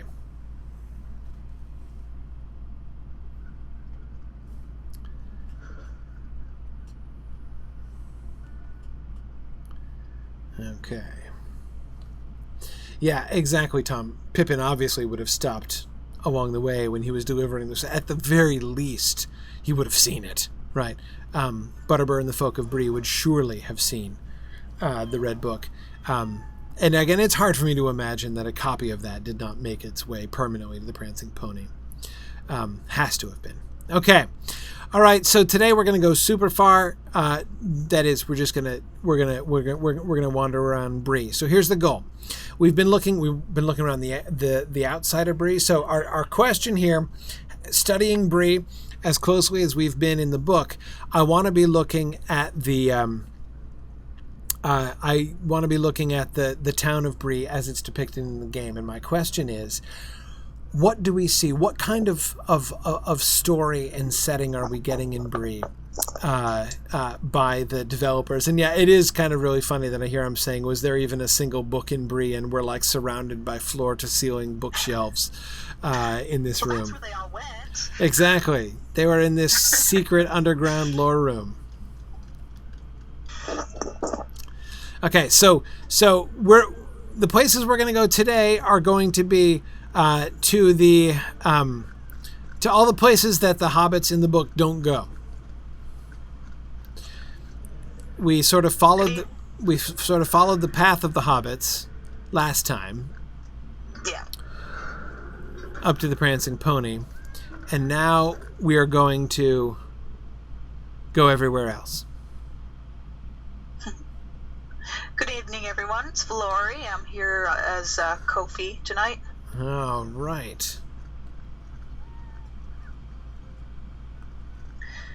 Okay, let's go down the stairs over here. So we're comparing this to how Peter Jackson portrayed it, and possibly how Ralph Bakshi portrayed it, or something like that. Well, say the criticism what you will. I actually like the voice work a lot, and we were talking about Mary's line, "Don't forget you're supposed to be in secret hiding." I love how it was delivered like he was telling them a joke. Don't forget we're supposed to be in secret and hiding. It's like he literally did not believe that he was in mortal peril. It's like, we've survived the Barrow-wights. What could be worse than that? Right. Like he had no idea. Right. Yeah,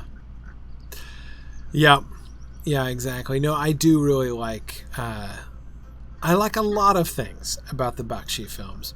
The visuals are one of the things I like least, but Peter S. Beagle's script is my favorite part of it. Yeah, I think he actually had the better script. I agree. I think his script is excellent. I like to turn it on and listen to it as a radio play. Yeah. A closer script to the text I have never seen in any adaptation of any book. He was really good at getting to the meat of what every line was about. He could cut a paragraph down to 2 sentences and it would still mean that whole paragraph. Yeah. No, he did a great job. Especially knowing, hearing him tell the story of how rapidly it was done. How sort of last minute he was brought into that project. Anyway, first thing I notice standing here is notice these houses up here. I was about to say to the north, but they're on the north side of the East Road here. how they're set into the hill, right? That's just how the Prancing Pony is described. Now we see the pony is actually a freestanding structure here in the game. But this sounds to me, just remember the business about the second story windows being on the ground level, right? And we can see that exactly here with we got dormer windows up here pretty much at the ground level, up here behind. So this is kind of my picture right here of how I imagine most of the Bree houses looking, basically. But of course they would have been in tiers set into the hill instead of down here in the valley. But anyhow, so we have mostly houses here that we can't actually enter in the game until we get up to the Prancing Pony.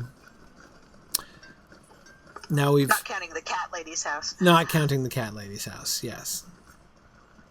It was very thoughtful that they put our Scholars Hall right next to the cat lady's house. Having many Tolkien friends, that's not inaccurate. Yeah, exactly. Exactly. I don't think we can get into the turtle house. Right. Yeah. We can't get into the turtle house. Yeah. Okay. So here we come to the market square. So now again, my focal point here tonight is to be looking at the overall, the kind of the sub-creation and world building that they did here, having been, because this is of course part of the really fun challenge of Lotro, right? Given everything that we know about Bree from the book.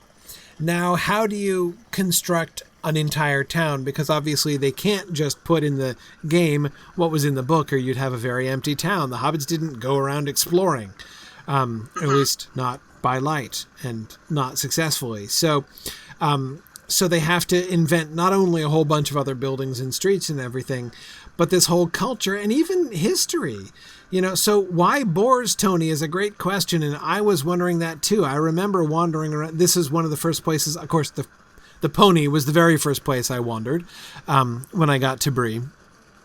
Okay, wandered is not quite right. Dashed to, like a heat-seeking missile is more accurate about how I went to the pony the first time I came to Bree. But after that, I wandered down here, and I was struck by the same thing. I'm like, boars? Why boars? And boars are clearly the symbol of Bree. You can see them on banners and things elsewhere.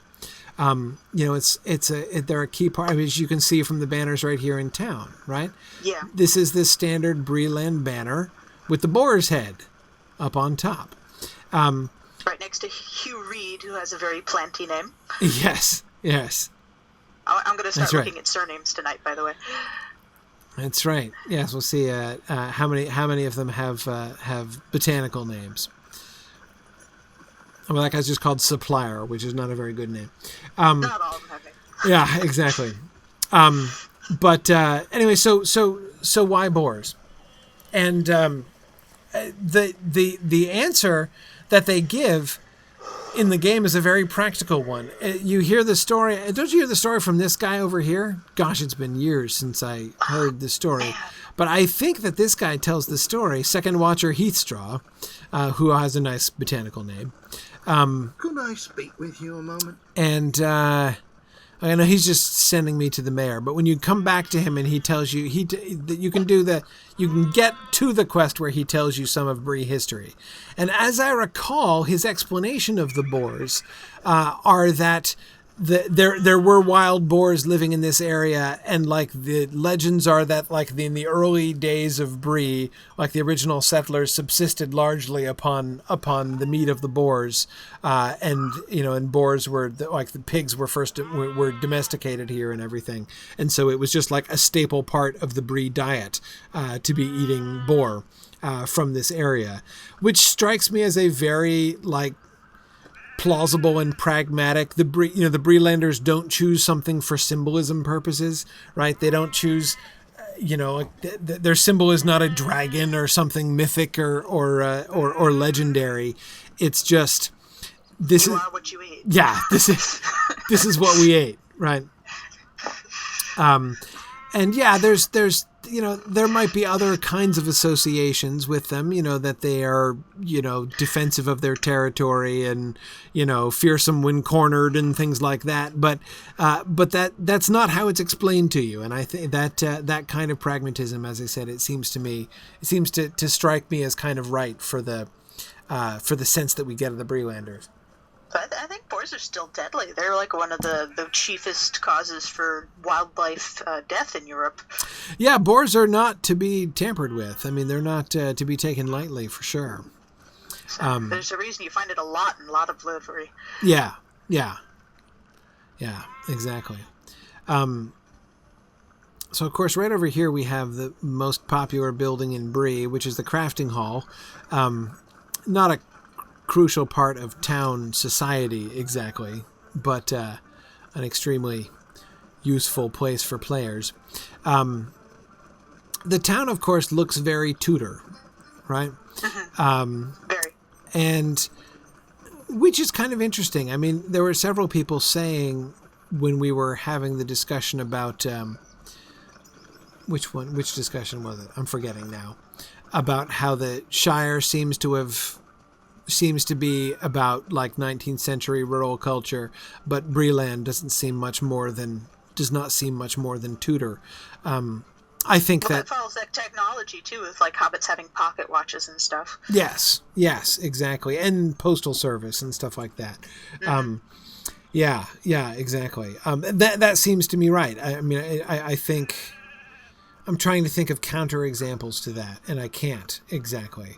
I'm trying to think of if there's anything that we hear about in Bree or in the Breelands that seems more sort of culturally advanced than 16th century, and I can't really think of anything. There are still Tudor houses in England today. Oh, sure. They last pretty well, and you can tell that it's various styles built upon several styles upon several styles. They just waited till something fell down and then put up something new. Right. So, right. Nothing's fallen down yet.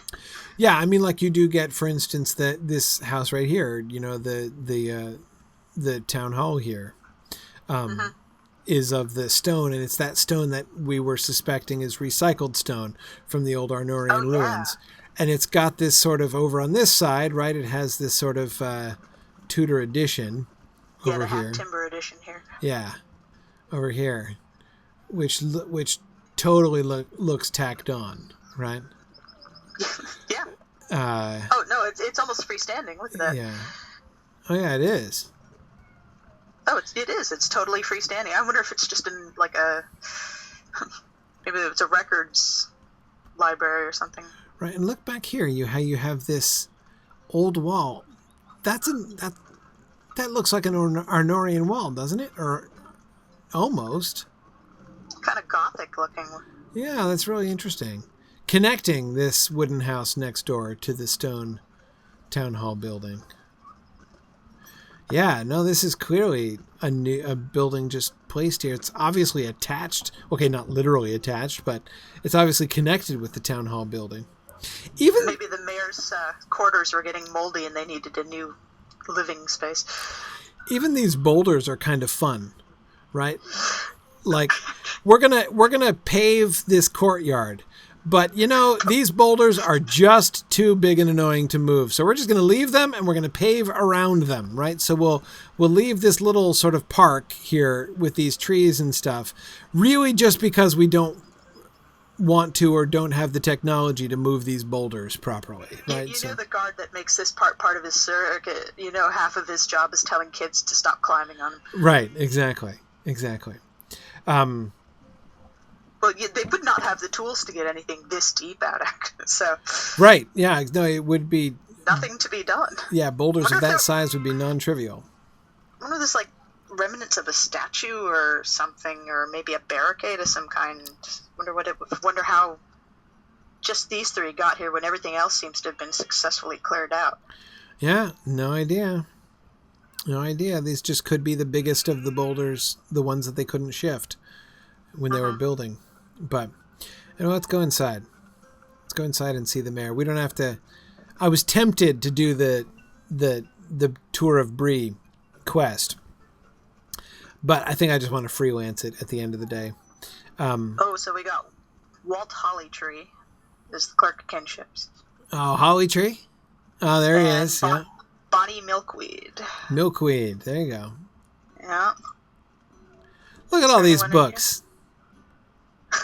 My goodness. Books. Books all over the place. And these high-backed wooden chairs. So what is this room? Not for hobbits. Not for hobbits. Those are clearly not hobbit-sized chairs. Yeah, see, look, here's a live hobbit standing next to her. She'd have to climb to sit up on one of those chairs.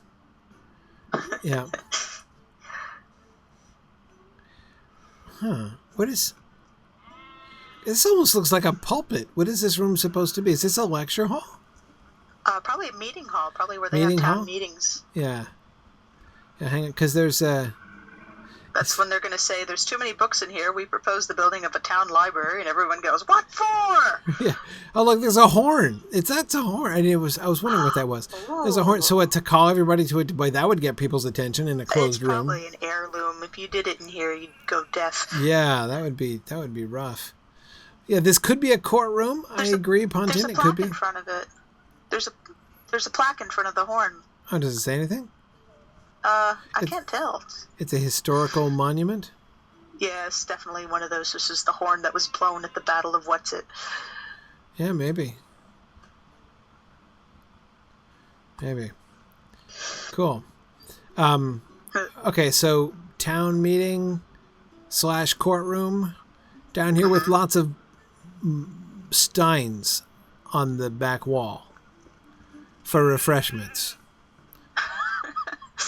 I'm reminded of 1776, where they had all the representatives of states, and they had the guy walking around giving them all rum. Right, yeah. Yeah, probably not a courtroom then. Storage room? Got beds? Somebody sleeps here. This maybe. Sir, can we go Guards? upstairs? Well, that guy's a guard, so maybe this is like one of the places where the guards do shifts. Oh yeah, because we do have. It must be guards' barracks. Yeah, we got their helmets and armor here. But it's not at the armory down the street. Yeah. I thought they were staying there. That place is big enough. Yeah. So it's the mayor's personal guards. Perhaps. Hey, no, this guy forgot his helmet upstairs, obviously. This guard doesn't have a name, right? Oh, is this No. Bonnie Milkweed, right? Okay. Ooh, and they have the painting of Weathertop. Whoa. Yep. Yeah. We all know that one. Yeah. Oh, there's a lot of guards in here.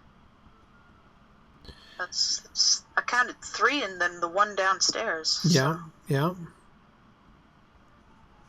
Ooh. These are there's definitely the mayor's guards here. Interesting. Tons of books. They're on the floor. I hate that. All the books on the floor, all the spines broken. It's horrible. More chairs up here. So like this is where Statler and Waldorf sit during the town meetings, apparently. Oh, yeah, I see that. Oh, the gallery. This is the gallery. Yeah, clearly, the gallery. Interesting. Less beer up here, probably for safety reasons. Wait a second, what is that? What is that painting?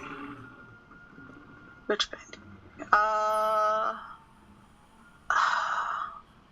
Gosh, I can't tell what that is. It looks like a very peculiar piece of landscape. Yeah, very dour. It's got a winding road onto waterfalls. Raros, maybe? I don't know. Doesn't it look like a lake up there? Yeah, it does. It looks like a lake feeding into falls. Kind of looks like a place we should recognize. It's not a happy place. No. The windy road over here is sort of, looks almost like the road to Dunharrow, kind of windy up the hill there, but I don't really recognize it. It makes me think of Anduin, but I'm not sure. Yeah.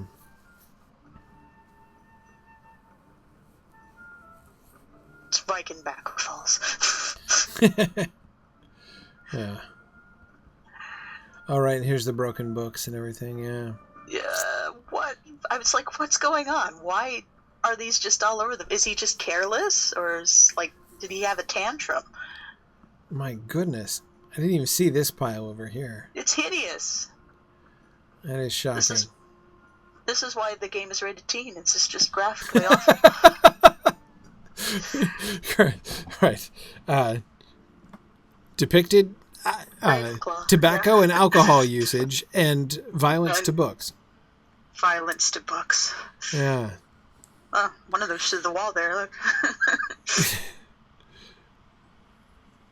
He's got cloaks hanging up on pegs. This is the only place I've seen cloaks hanging up on pegs except at Bilbo's house. Right, outside of the Shire, yeah. Yeah. Pontin says it's the path to Moria, the painting.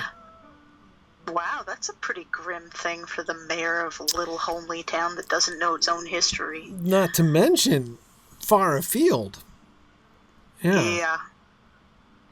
What if this is a gift he just didn't know what to do with? Right. This is a pretty grim reminder to have hanging over your office every day. Yeah, it sure is.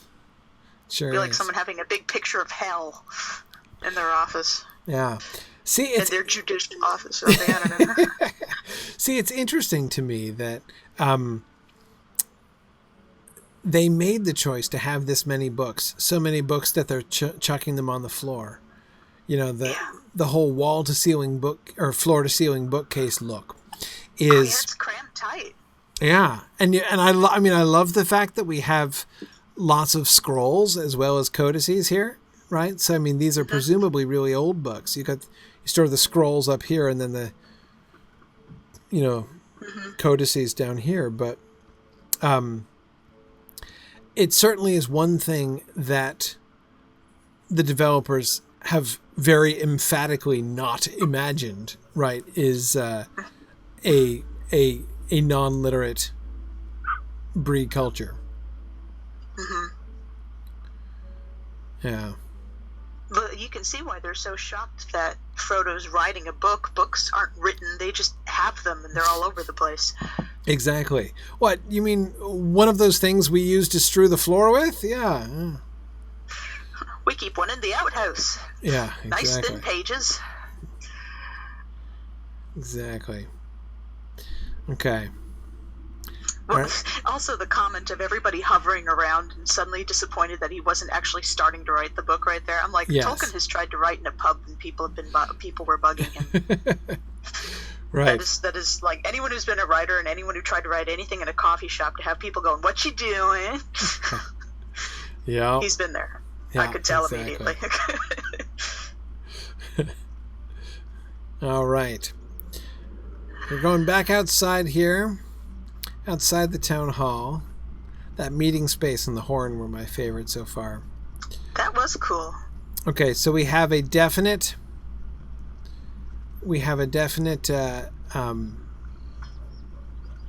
definitely literate culture, very clearly a literate culture here in the game.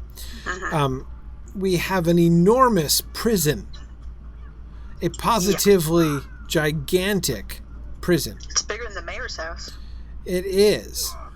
And we have dudes with their heads shoved through in a pillory right here, presented as if to invite you to chuck stuff at them, right? We've got this like public shaming pillory over here, right? And then of course the even more public ones. Do you think there's like different defenses?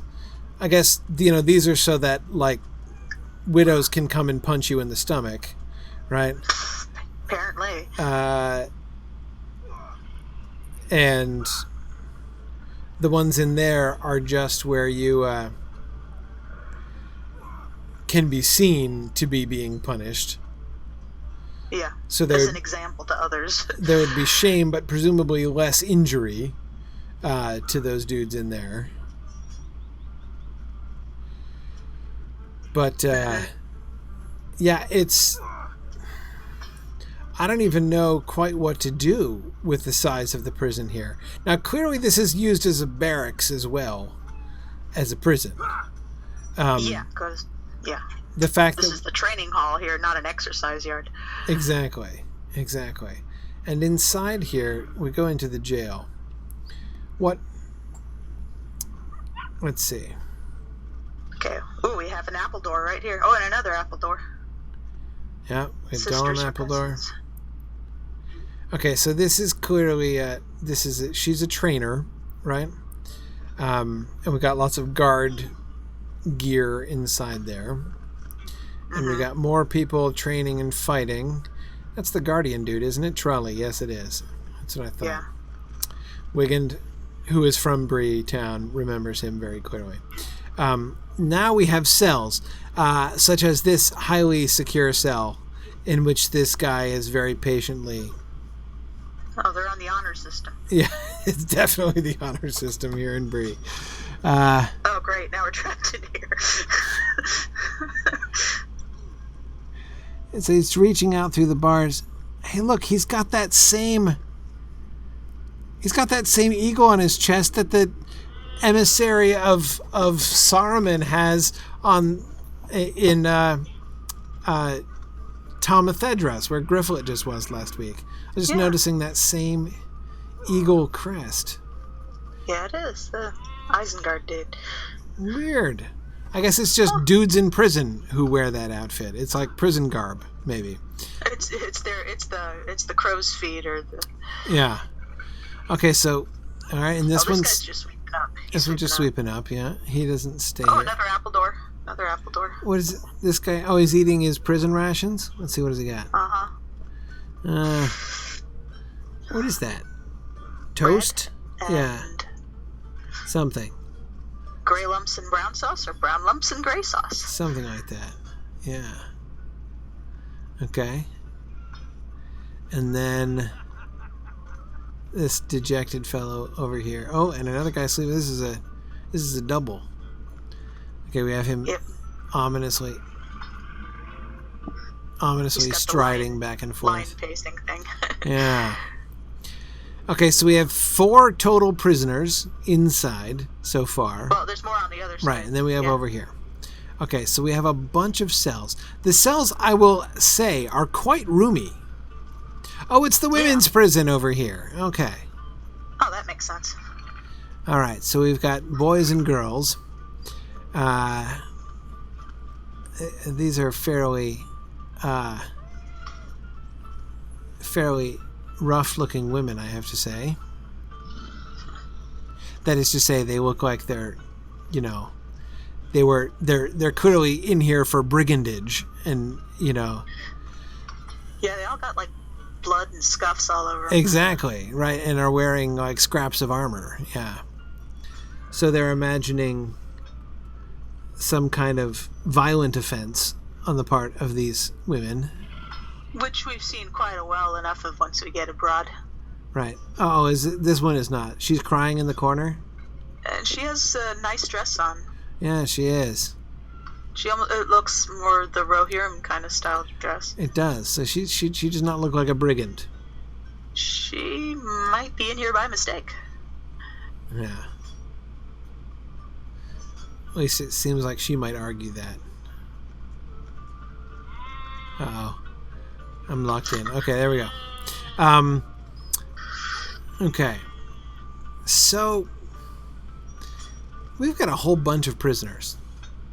It is really... Now, even if Bree did combine, like a guard training center with a prison, it is really hard to imagine that they would have a prison of this size. I mean, first of all, like the amount of wasted space is amazing. We've got cathedral ceilings in this prison. You could cram about 14 people in those pens. Very, very few prisons come with cathedral ceilings, so that's already kind of strange. I mean, I can understand, and I'm not going to criticize them too much for that. High ceilings certainly make it easier from a game perspective to look out wide, but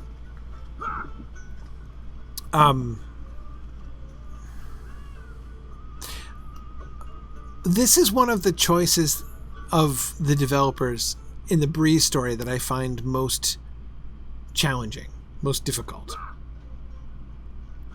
to understand. Now, I get it based on the story that they're to go back to the poor fellow who's getting continuously punched in the stomach by this enraged widow. I get the fact that the plot line here in Bree is about the brigands, right? And the brigands who have been raiding farms and killing people. So that there is more unrest, like within the story, within the game, that there is more unrest in Bree than has yet happened in the books when Frodo and company get there. Changes things, obviously, right?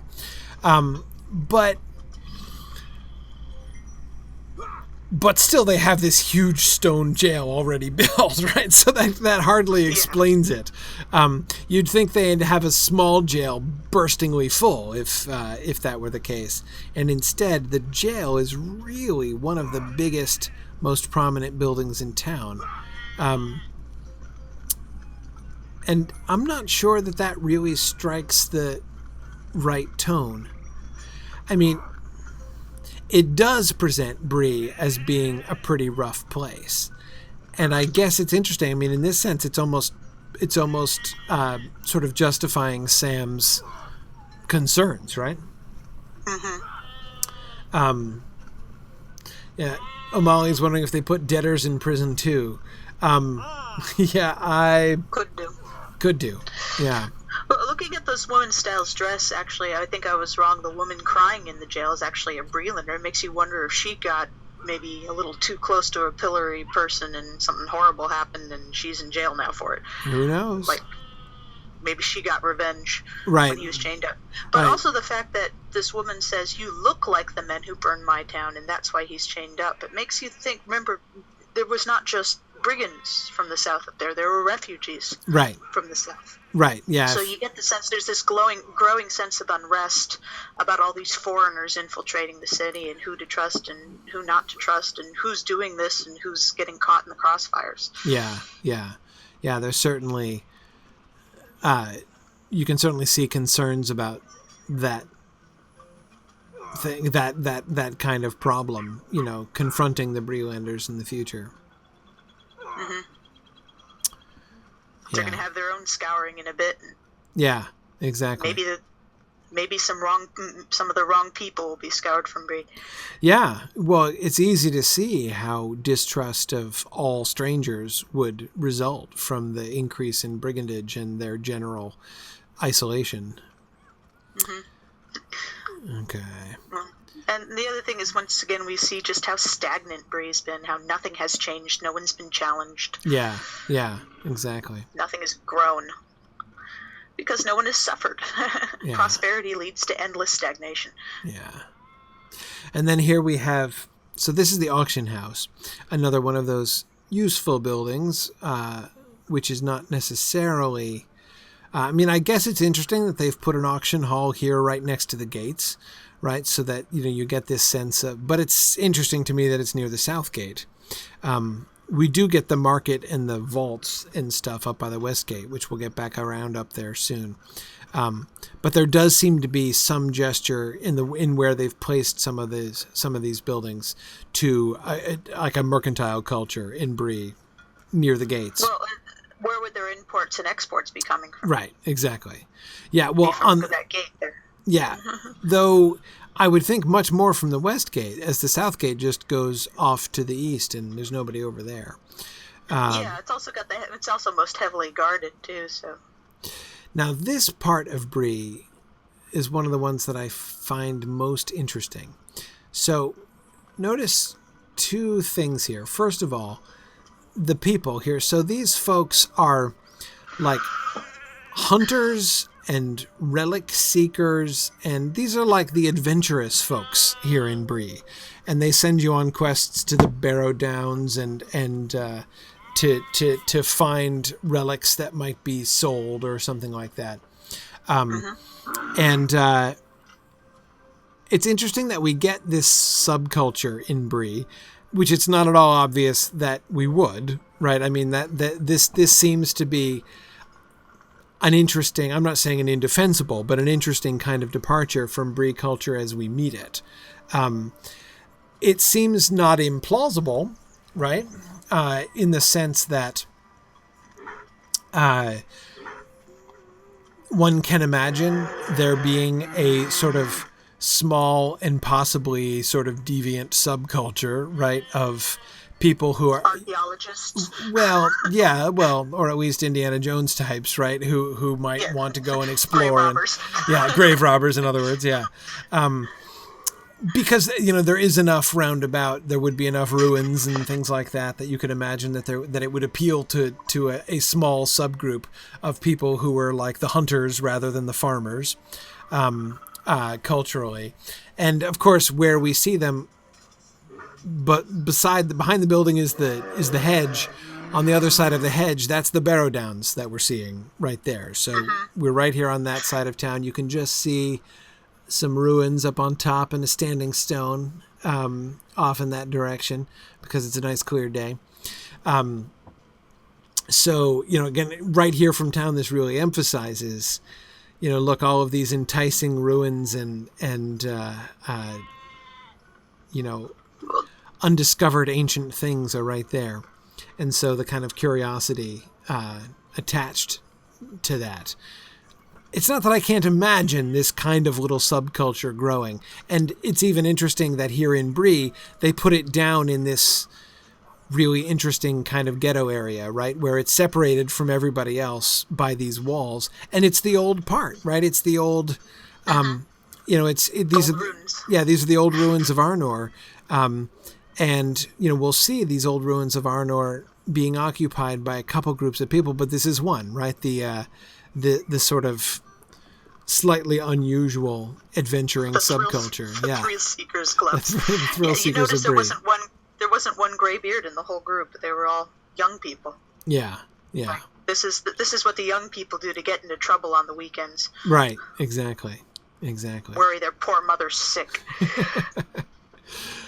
Right. But now if we come up past the town hall and keep going back over to here where we saw some other ruins.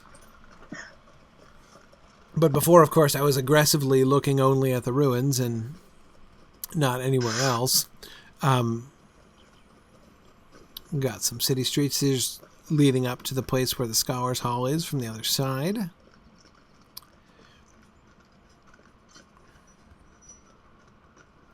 Now we'll come back here to the stone quarter in a second, but where I wanted to stop off was the mud gate and the slums over here. This is Beggar's Alley. This is one of the places, of course, where we were also looking at ruins. But here we have the Breeland Poor. Now, one of the interesting things about the depiction here is that it doesn't look all that different, right? No, well, that window's broken. That's the windows are broken. It's just about the only, and it looks like a little bit less clean, I guess. And we, of course, have people living outside. Yeah. Well, it makes you think these poor people aren't living in the cruddy houses. They don't even have that fortune. Right. Yeah, so we have...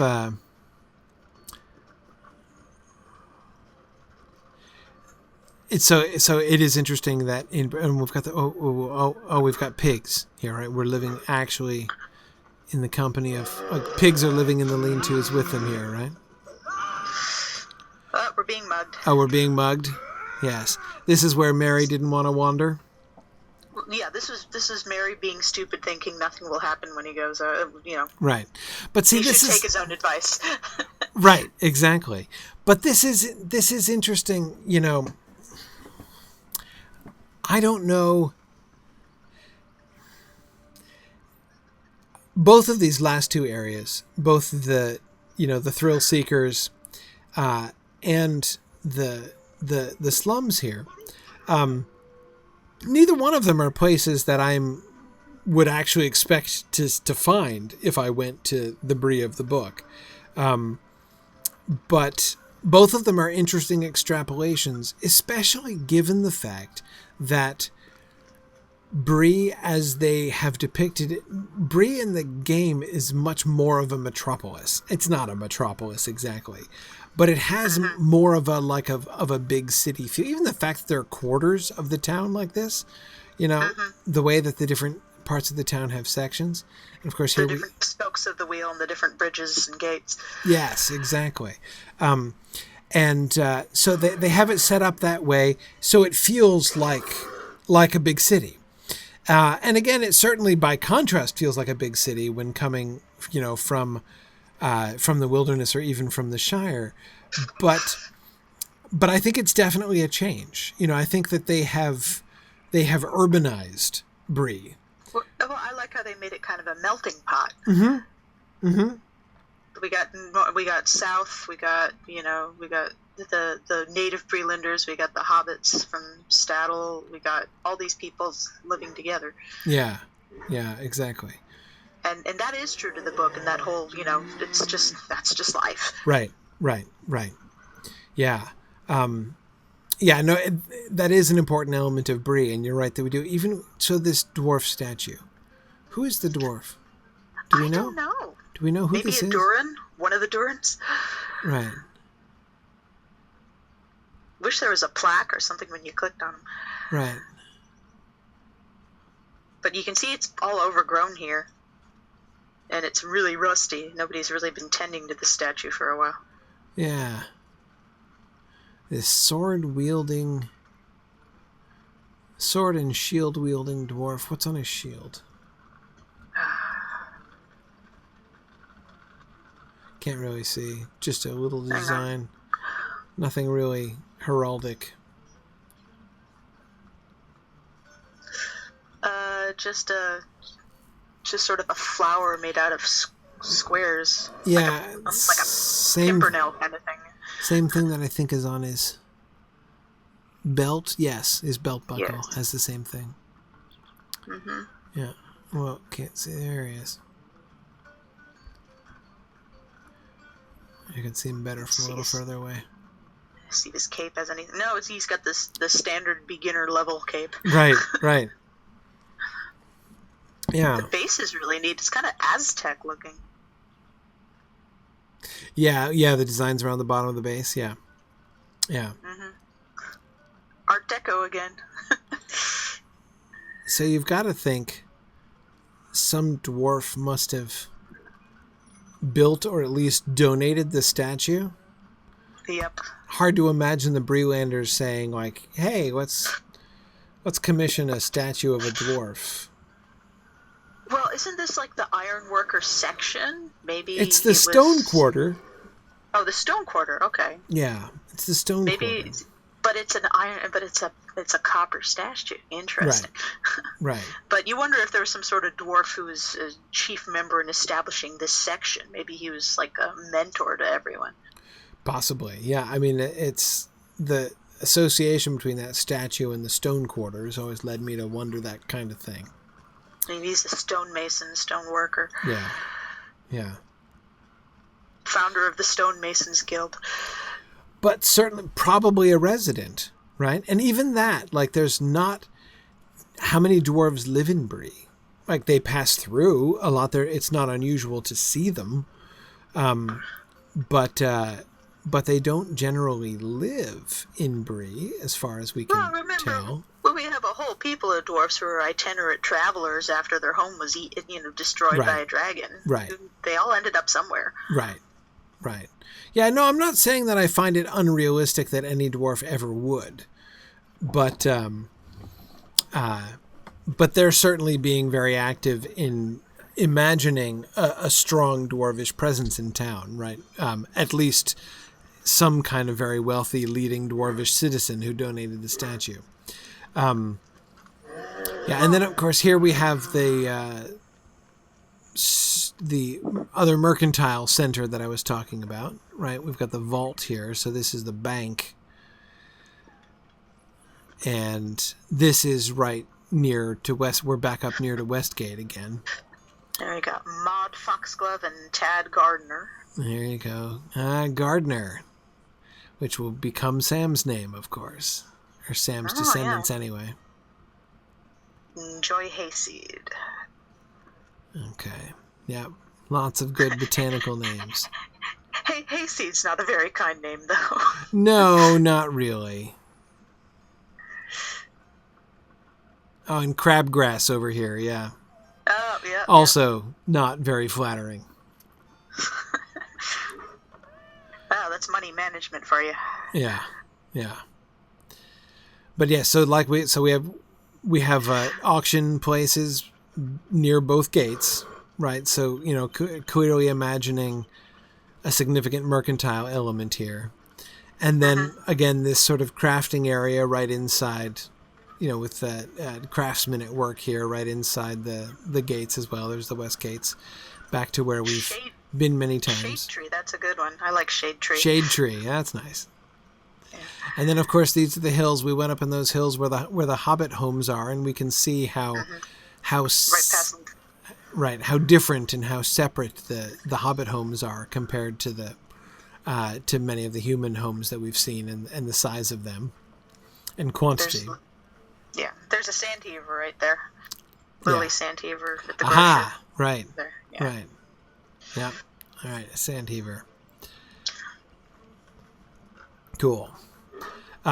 Cool. So conclusions. The main thing, I think, is the way that we see them kind of urbanizing the place. Even and there I say the combinations of things like the concept of the relevant dwarf, of the resident dwarves, the way they've made it more melting potish, not just mixture of hobbits and men, but more general melting potish. The way that we have the different districts, and the sort of the slum districts, the poor quarter as it is called, and the jail, the large jail, to suggest that there is enough regular crime in Bree that we need a huge old jailhouse with lots of cells. That houses 16 prisoners. Exactly. That's very that would be pretty strange in a small town. And it seems that the town of Bree in the game is still a small town, for all its large compared to other things. So that's the main conclusion that I think that I would draw from looking around the town, is that we see some nice dragon firework there. We definitely see that kind of cultural shift, and therefore, and again, it makes sense in how they've defined the region, right? Bree really is, sort of the capital city of this whole district, and so they've made it really operate like one. Even though they've still left it with a feel that's a lot, in many places, in many ways, I think true to the book. But yet they've made a lot of large-scale cultural changes, which seems to me interesting. There's also very little farming going on right here in Bree, or even right on the outskirts of Bree. We see some farms up to the north. Yeah, and we see farms out in some of the other outlying villages, but we don't see much farming right here around Bree. Anyway. Only this section where the hobbits are. Yeah, exactly. I think they put some more, actually. They put some more farms. Is that farming? When they expanded the city, they put some more behind where the bank is. Right. But hardly a sustainable sort of area over. Right. More symbolic of what should have been, made 10 times bigger. Sure. Cool. But that would be boring, so let's leave it out. Absolutely. All right. Well, it is getting late. It has struck midnight here on the East Coast, so I'm going to let people go. Next time, I think in our field trip, we're gonna start wandering a little further afield. I'd like to visit Stattle next time and start looking at some of the outlying villages. But thanks everybody for joining me. I appreciate visiting you guys here on Crick Hollow and looking around Bree with you here tonight. And thanks for joining us for a discussion earlier. And I will see you guys next week. Thanks everybody. Bye everyone. Bye. Thanks for joining me on this epic exploration of The Lord of the Rings and of Standing Stone's video adaptation of Tolkien's story. If you are having even half the fun I'm having on this journey, I hope you will consider supporting the project by donating at signumuniversity.org/fund.